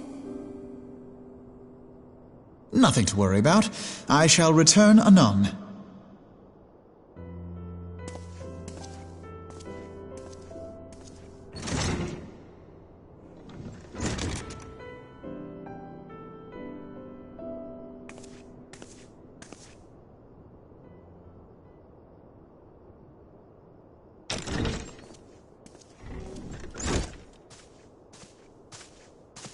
You wished a word, Yu Hase?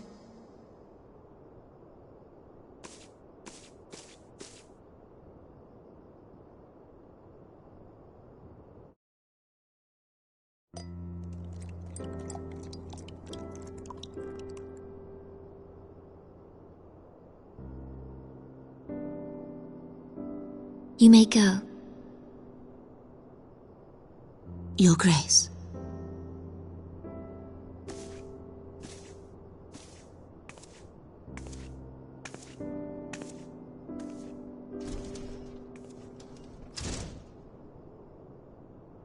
You must be curious as to the reason for this private audience. The matter I would discuss, however, will soon make apparent the need for discretion.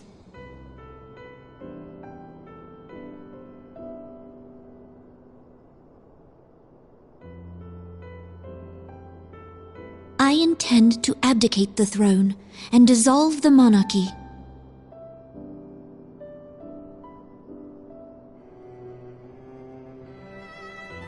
You have seen for yourself the storm of turmoil that howls through our streets. The government fails in its responsibilities, and my subjects suffer the consequences of our incompetence. But I will see them suffer no longer. The victory feast shall provide the stage on which I declare the dissolution of the Sultanate. 'Tis mine intent that the ruling class of our golden city should take its place beside the common man in a fair and equitable republic. No more shall this nation bow to the whims of a privileged few. Yet, that which I propose will entail the tearing up of this city's very foundations. And even Reborn, with all his strength and influence, will be hard-pressed to keep his footing on such treacherous ground. Thus would I ask you to lend him a steadying hand. You who have endured the wrath of innumerable foes are the one hero in whom I can place my trust. Will you do this thing for me?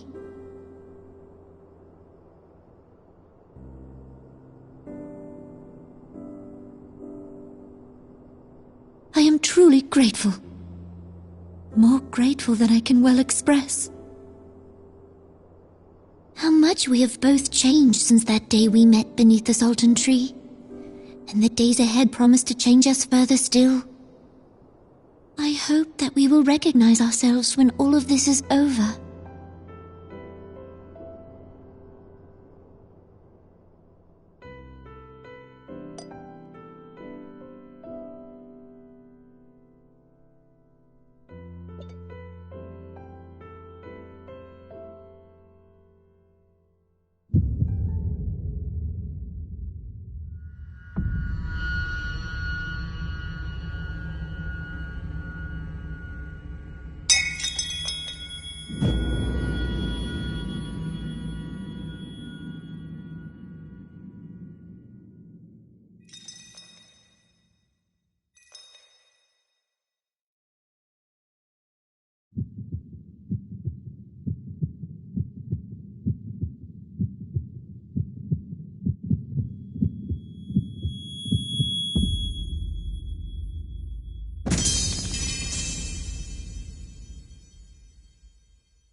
Your Grace!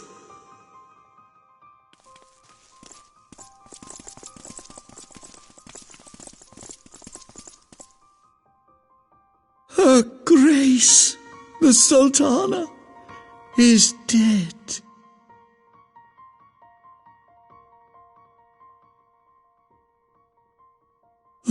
Poison in her wine?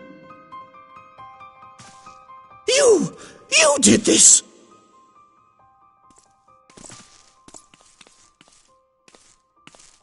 Spare us your denials! I see no other suspects, and the room has but the one entrance. I hereby accuse you of regicide! Men, arrest this viper!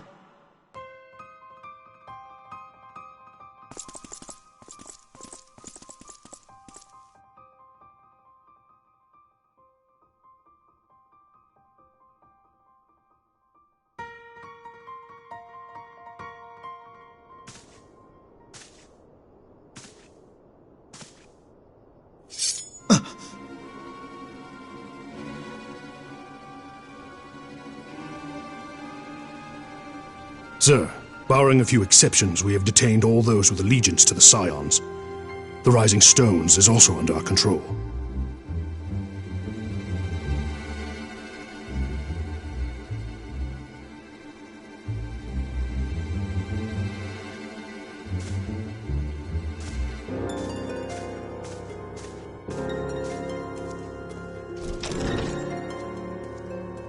And what do you hope to achieve with this mutiny?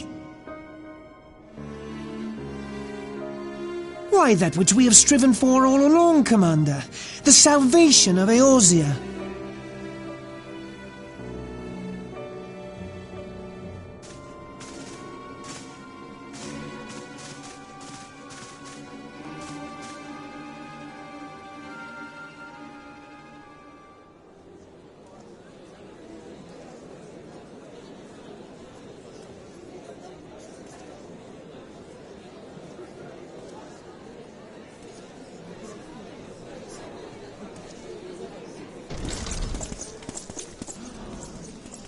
What is the meaning of this?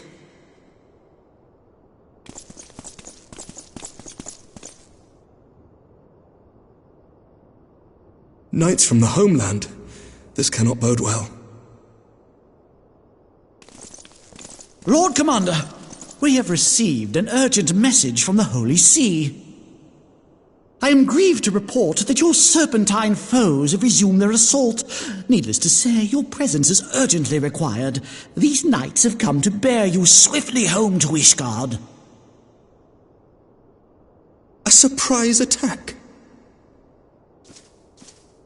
We've had no such word from our men, and the timing is most fortuitous to catch us away from the city. Most fortuitous indeed. Lord Commander, we must away!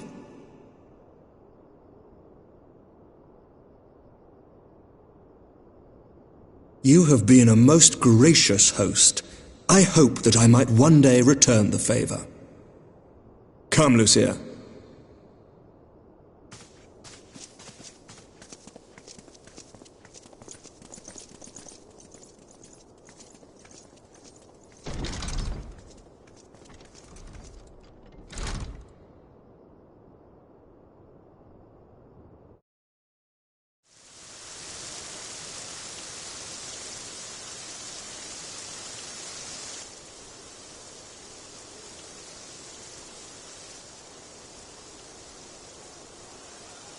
Whatever is going on in there?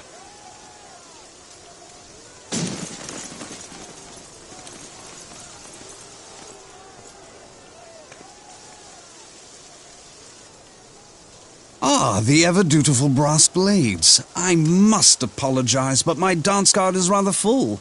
Another time, perhaps? Thancred, of the Scions of the Seventh Dawn. You stand accused of committing acts of espionage in service to the Garlean Empire.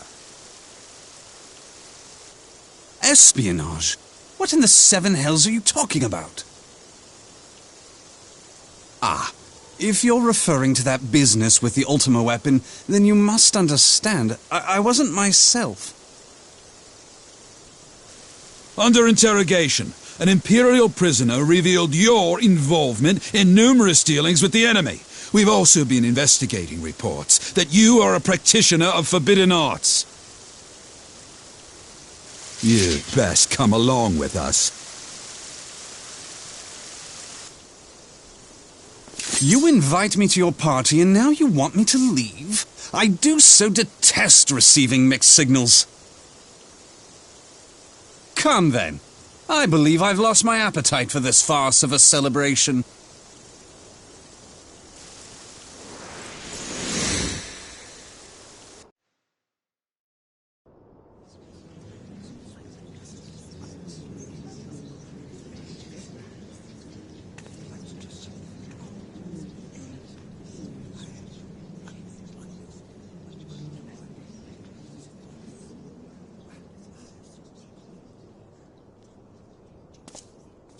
You go too far, Lord Adeleji. By what right do you march armed soldiers into a royal banquet and eject state visitors without her grace's consent? You treat the brass blades as your personal army and show contempt for the throne with your every act. Leave us, now. Is that an order, General? Mayhap you have mistaken me for one of your flames. You will find I am not so slavishly obedient. As you lecture me on personal armies. As for your outrageous claim that I have shown contempt for the throne, let all here observe that it was not I who feasted while an assassin removed its occupant.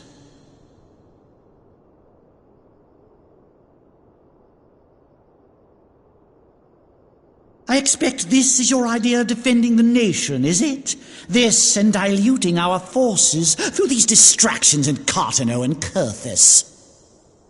I do begin to see how the ranks of the Immortal Flames came to be riddled with Garlean sympathizers. You are plainly unfit for command. Wait, goddamn you. Your words make no sense. What assassin? You mean to say you don't know? We caught the vaunted champion of the Scions in her Grace's private chambers, not moments after the deed was done.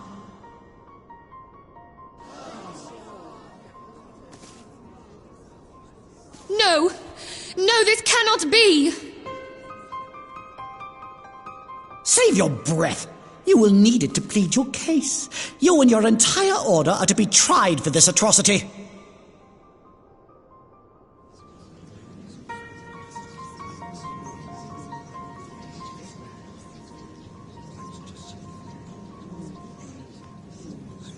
Bring in the prisoner!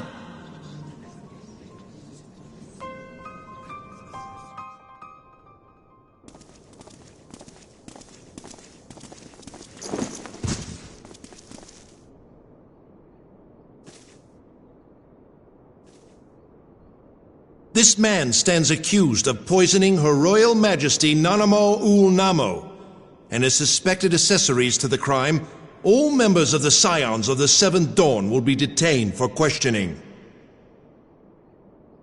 This is madness! What a pity. Who'd have thought your tale would end like this? Should you demand further proof, a vial with traces of the substance used to poison her grace was found upon the assassin's person.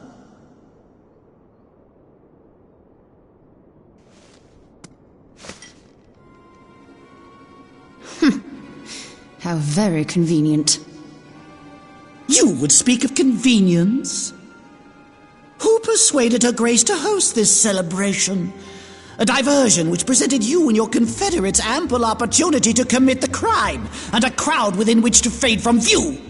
A more convenient occasion I could scarcely imagine. How dare you! After all we have done for Uldar!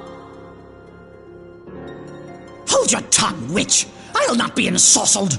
I know all about the dark gift that you and your disciples wield. Oh, yes. I've observed how you worked upon the minds of the Alliance leaders, bending them to your will. And what of your cordial relationship with Sir Emmerich? For years, Ishgard abjured all contact with the outside world, and now the Lord Commander of the Temple Knights treats you with the familiarity of a childhood friend. I'll tell you what I think. I think this desperate defense of Ishgard was but a ruse to deceive us into dividing our forces.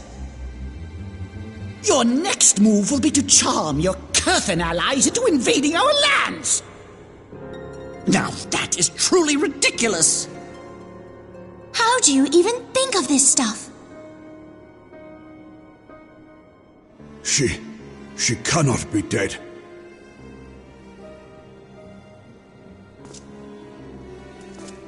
Stand aside, Ilbert. I want to see the Sultana. Spare yourself the pain, brother. I saw her with my own eyes. For a mercy, the poison took her swiftly. Her handmaiden can attest to that.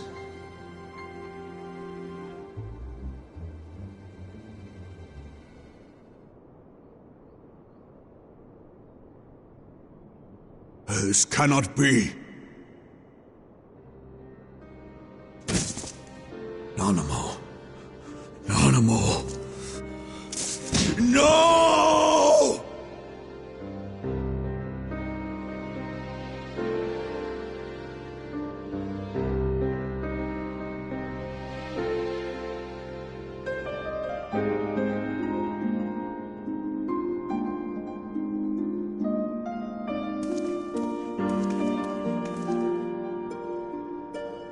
Plainly, the Royalists can no longer be relied upon to keep our nation safe, and so it falls to the monitorists of the Syndicate to govern Uldar.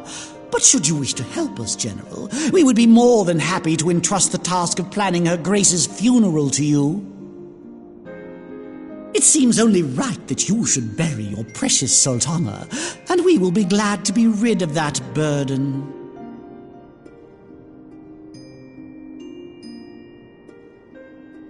I'll bet you will. You more than any man. Whatever do you mean? I mean you had her killed, you black-hearted bastard! What rot! Though I did have sufficient motive, 'tis true. That young lady caused me no end of grief. She always was a most unwilling puppet. I dare say Her Grace was grateful that someone thought to cut her strings.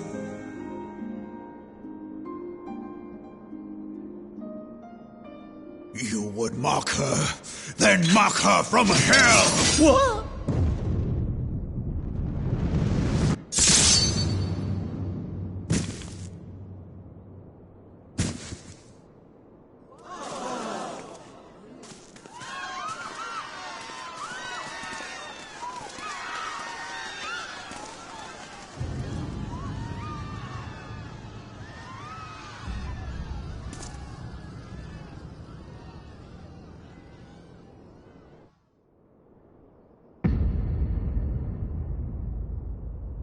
Have you lost your mind, General? It is forbidden to draw steel in the royal chambers, much less slaughter our fellow Syndicate members. You're one of them. You've been in league with the Scions all along.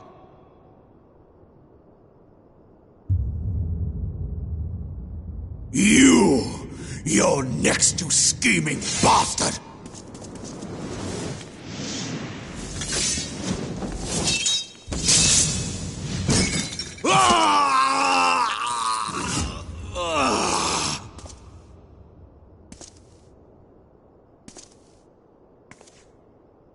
Reborn!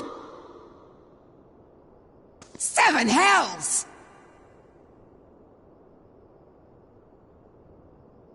Admiral, we must leave.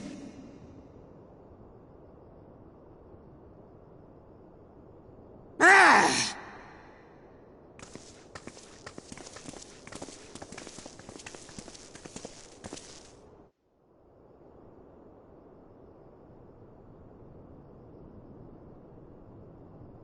How unlike you, old friend.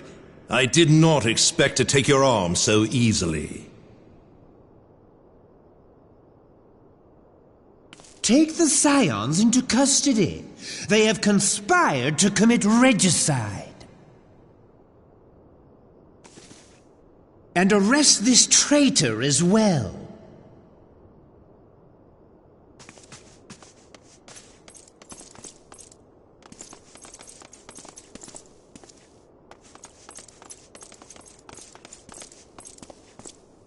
Ilbert, I hope you choke on their coin.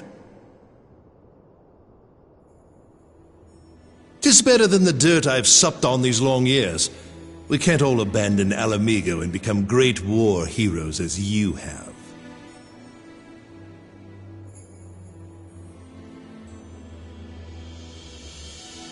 You are not the man you once were, Reborn.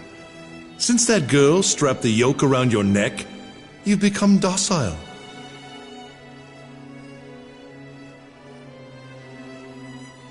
She took the mad bull and cut off his balls, and a bull that cannot rot is fit for naught but slaughter.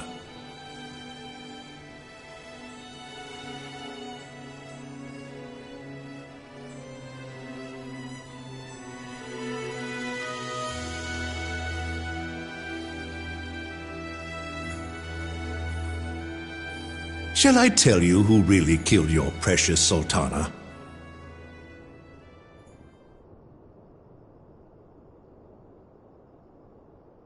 It was me.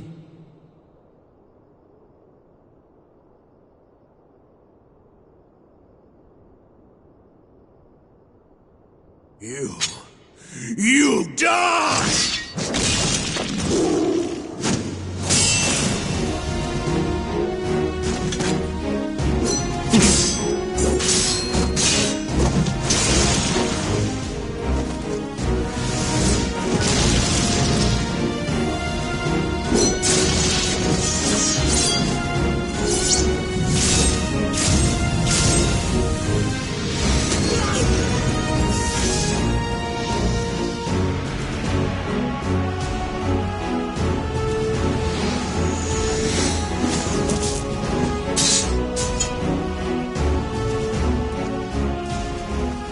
I never doubted you, not for a moment.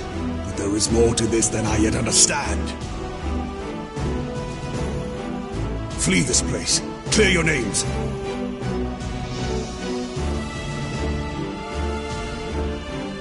Find out who is behind this plot. It is the only way. Now go!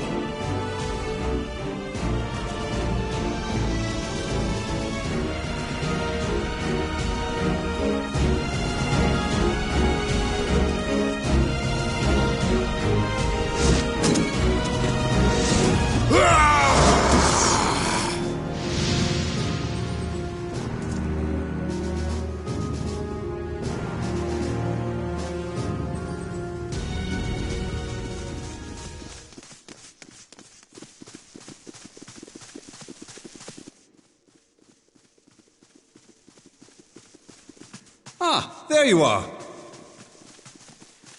Thancred! Where have you been? Avoiding the fumbling advances of some very persistent admirers. When I realized the celebrations had turned sour, it seemed prudent to slip away and take stock of the situation. 'Twould appear that much of the city is already under tight guard. It occurs to me that expanding the Brass Blade's authority may not have been such a wonderful idea after all. The success of this plan was contingent upon those thugs having the run of the place. Just how long has this scheme been in motion? The careful preparations, the maneuvering of forces. I am inclined to agree with the General's insistence that a deeper plot exists here. So, would I be right in thinking we now have an excuse to pummel as many brass blades as we like? Unless you plan on pummeling them all, I'm not sure that will greatly aid our cause. The Sultana's assassination was but one part of the scheme. We too were its targets. And though we did not share poor Nanamo's fate, we are yet hobbled by the charges laid at our door. Where now might we seek refuge? Where indeed we may safely assume that our foe is thought to have the rising stones watched. Forgive me for stating the obvious, but our choice of destination will matter little if we cannot secure an escape route out of Ulda. Happily, I believe I can provide one. Papashan once told me about the passages hidden in the walls of the palace. If I recall correctly, the fireplace in Animo's chambers conceals the entrance to a tunnel. It should lead outside the city and allow us to avoid any messy confrontations.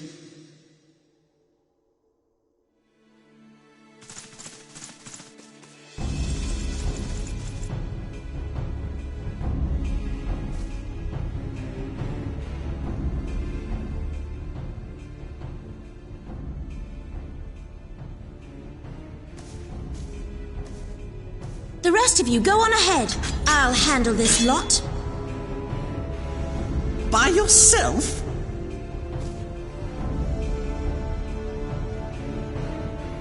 I suppose I shall just have to join you.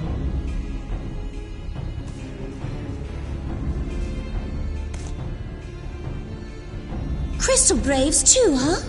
Now this should be interesting. Ida! Papalimo!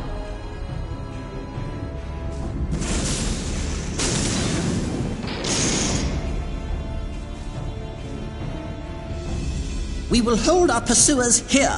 Hurry, now! Find this tunnel of Thancreds.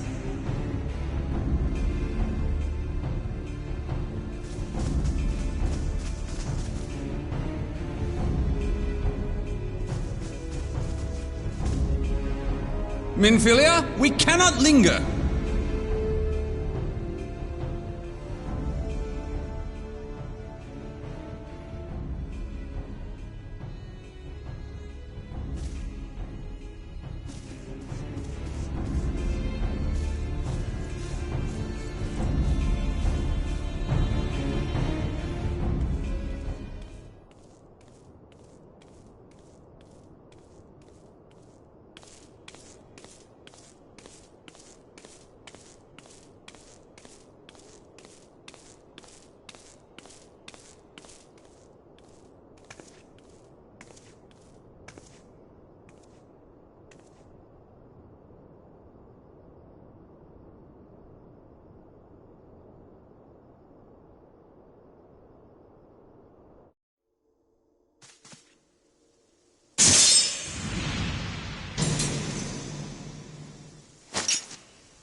Now look what you've done.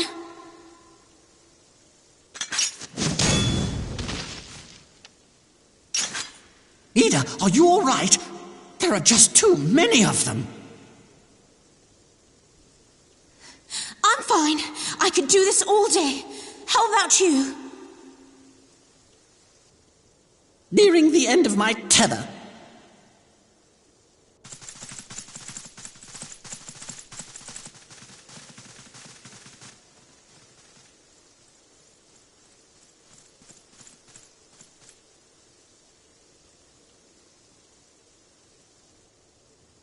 This is so stupid.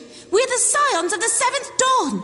The ones who stand between this realm and the evil that's trying to destroy it.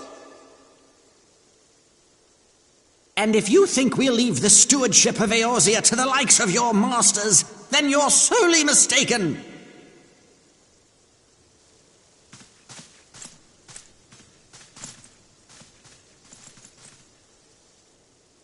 Sorry I dragged you into this, Papalimo. 'Tis hardly the first time, and I'll be damned if it will be the last.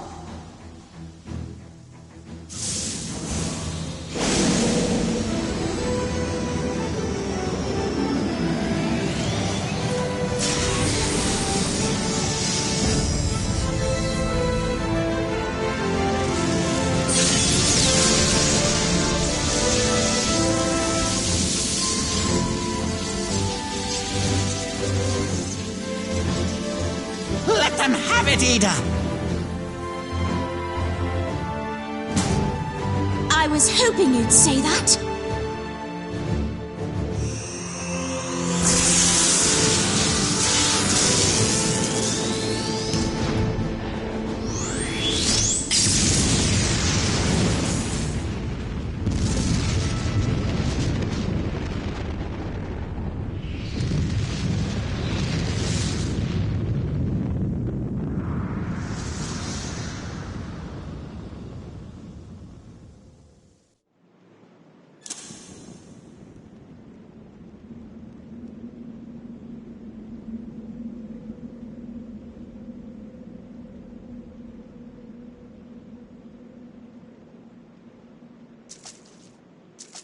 I never knew such a watercourse existed beneath Uldar.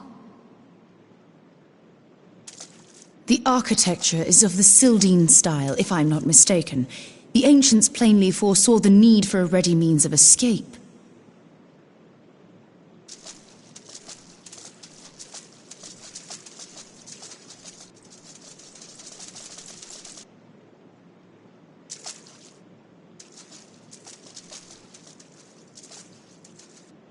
This way! Well, that didn't take long. It seems these tunnels were not as secret as I'd hoped. You two, go on ahead. Thancred and I will deal with this. What do you mean to do? Only that which is required to ensure that the dawn's light survive to brighten the morrow. Fear not, antecedent. You haven't seen the last of these fair features. My friends.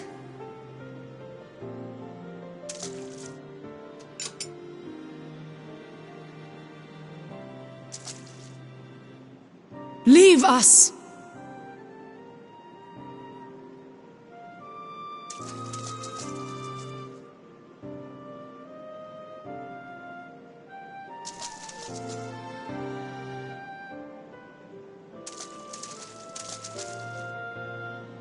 What is the plan, milady?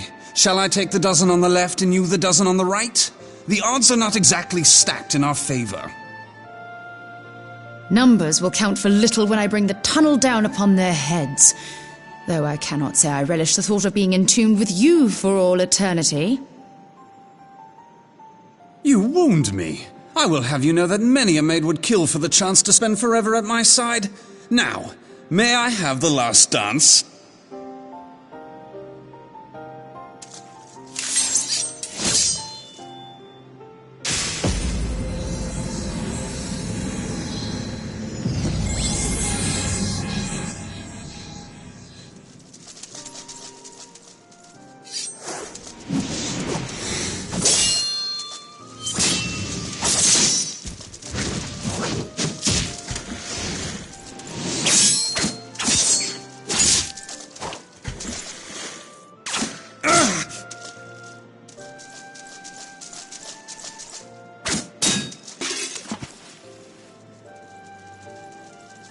Well, this is going splendidly. Now would be a good time, milady!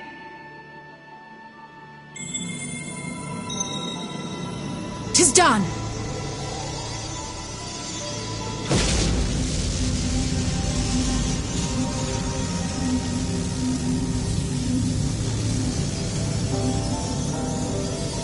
Forgive me, Mitra.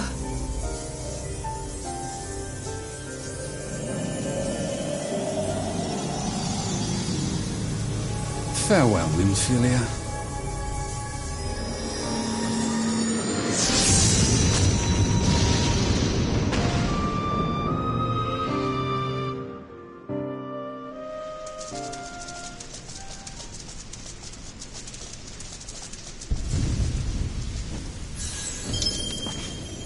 Hydaelyn, she speaks to me.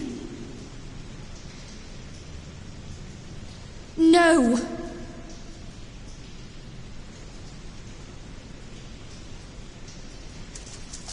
I must remain behind, but you cannot stay with me.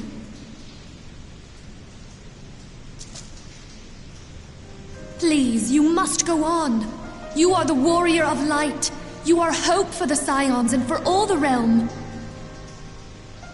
As long as your flame continues to burn, the light of the dawn may ever be relit. You must escape and save Eorzea from those who would plunge it into darkness.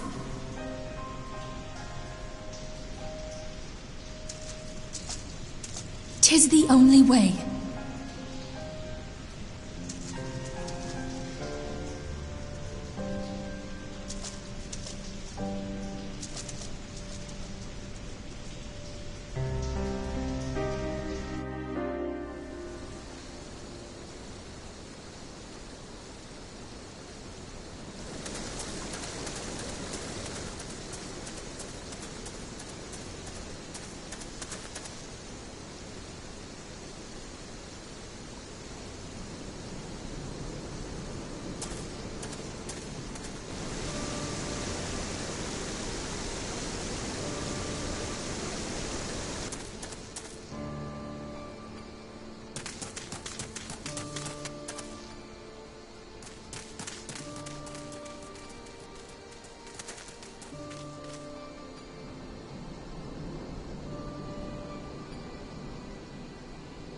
I am glad to see you safe, my friend. What of the others?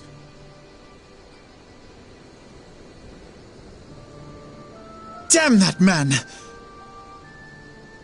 Teleji played me for a fool!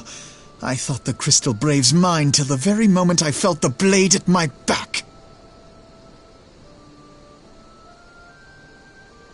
There will be ample time for soul-searching later. For now, we must put some arms between us and Ul'dah.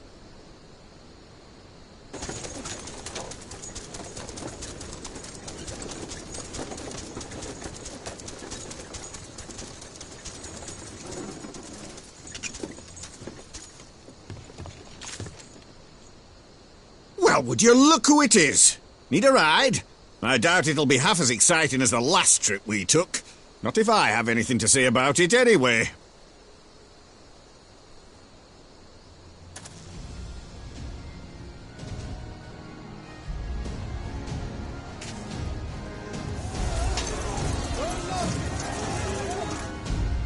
Let's not dawdle, eh? All aboard!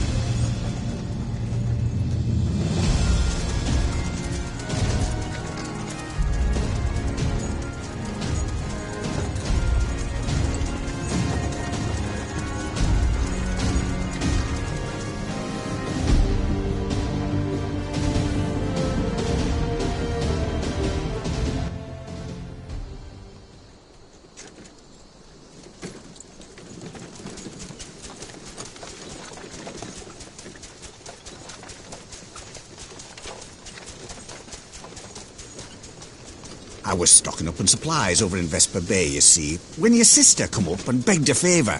Said her brother was having some trouble down in Ul'dah and likely needed a helping hand getting away. Thinking them ruins would make a fine hiding place, I decided to try there first. And lo and behold, there you were. Aye, and judging by them soldiers as were pouring out of the city, I arrived not a moment too soon. Ha! Must have been fate that we happened to find you there, though, eh?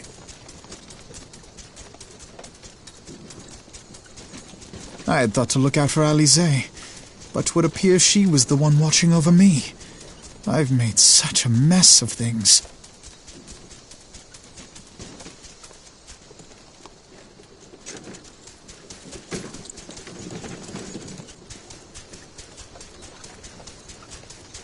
And who might you be, young sir?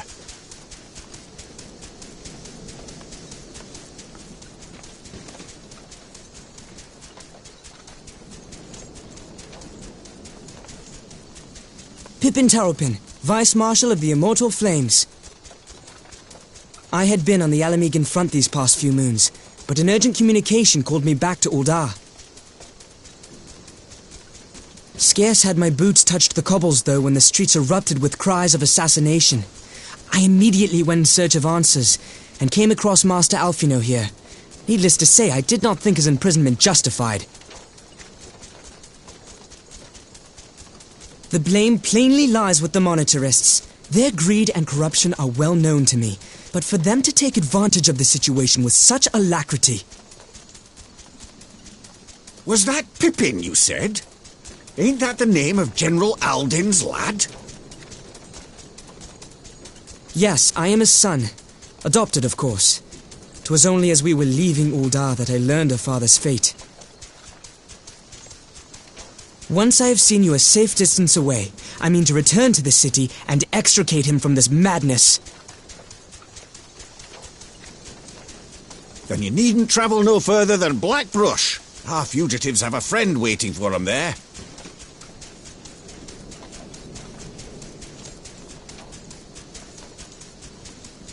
I dreamed of bringing about Eorzea's salvation, but in the end,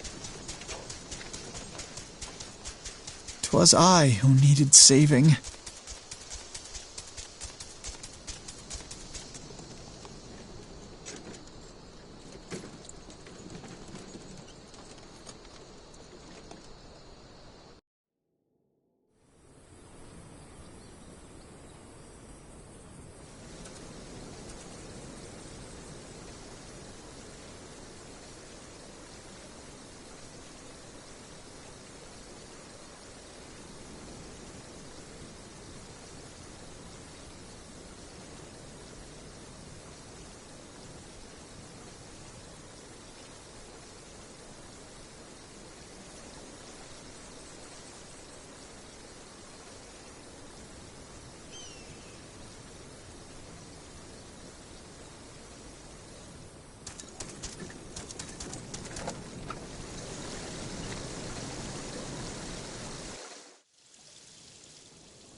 There has been word from the capital.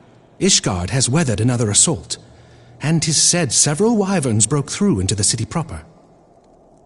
The temple knights succeeded in slaying the beasts, but the intrusion prompted orders to further strengthen the guard and to place the city under a perpetual state of alert. How keenly we feel the loss of our wards at the gates of judgment. Yet we must not bemoan our misfortune. Sir Emmerich is safely returned from Ul'dah, and once more leads the defense of Ishgard. As for the matter of your asylum, I am afraid no progress will be made until the threat to our nation is diminished. But do not despair. You are not without allies. You are more than welcome to shelter here for as long as you wish. Pray, think of it as a new headquarters of sorts, the Falling Snows or some such. All frivolity aside, any who come here in search of you will receive no aid from House Fortom. For once, the Ishgardian reputation for inhospitality shall work in our favor. Agents of Ul'dah will find their every inquiry dismissed, and their every request for entry rebuffed, until such time as their masters have acknowledged your innocence.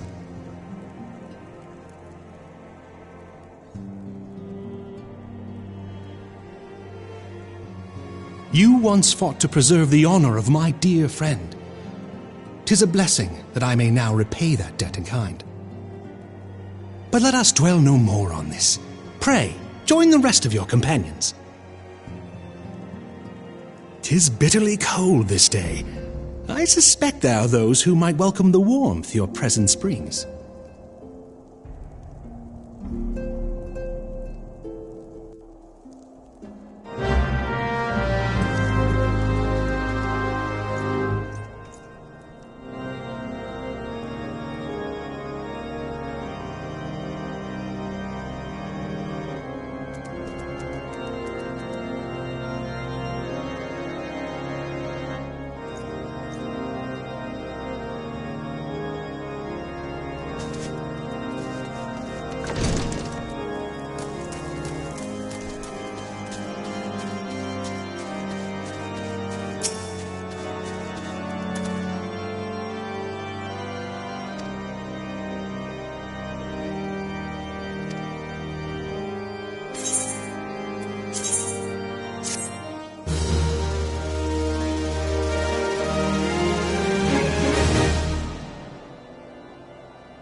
'Tis all my doing. I believed myself the only one who truly understood Eorzea's woes, and look what that arrogance has wrought. I gave commands, influenced governments with my certainty. I treated the Crystal Braves and even the Scions themselves as pawns in my great scheme to save the realm. But in my headlong rush into imagined glory, I paid no heed to the ground upon which I trod. The salvation of Eorzea. What was it that I hoped to achieve? Did I believe that I could rid the realm of every danger and difficulty? That I could defeat the Empire and the Ascians, and find homes for every refugee? Oh, yes. I was so very clever. Become a guardian of Eorzea, I implored, and sat back to watch my perfect army cleanse the land of chaos. It was all but a means to feed my own vanity. Only when all is lost do I finally realize the truth. Oh, Alphino.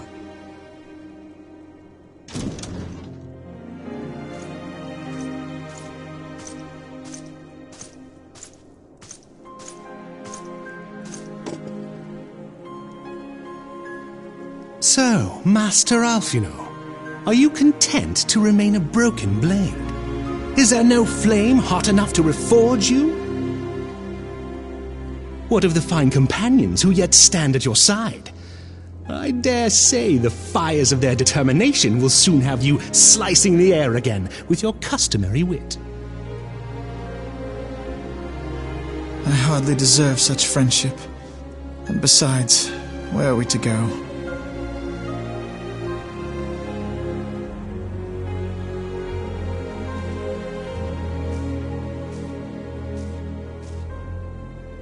Alphino, if I may? Should this place not serve our purpose, then we shall go to Ishgard. Minfilia told me many times, as long as we stand fast against despair, the beacon of hope will never be lost to sight. Be it in the snow or in the clouds, we few will see that the dawn's light shines again.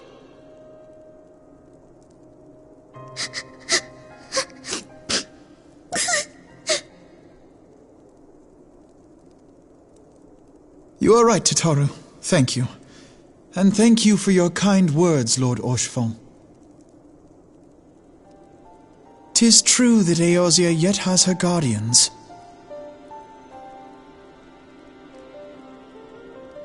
The Scions have achieved much, and 'twould be remiss of me to discard it all in a fit of self-pity. Let us then resume our journey, together, one step at a time.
walked before, to lead those who walk after.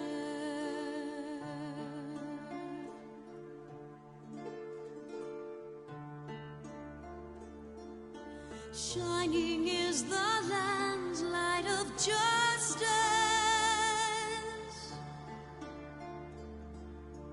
Ever flows the land's well of purpose.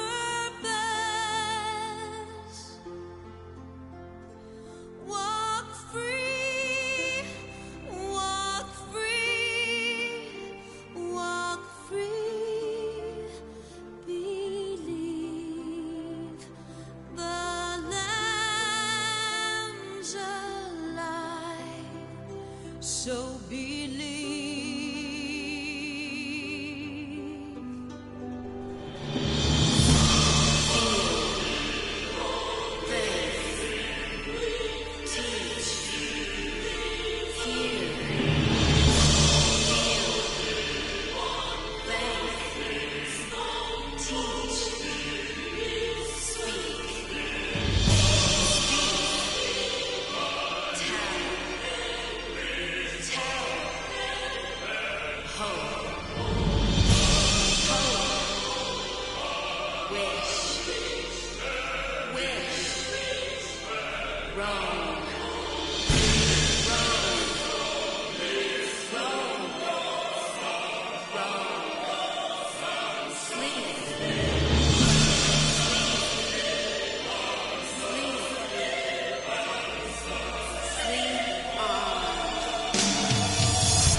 Now open your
thou must live, die, and know.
All has been arranged as you desired, my lord.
Thou thinkest sanctuary lieth beyond.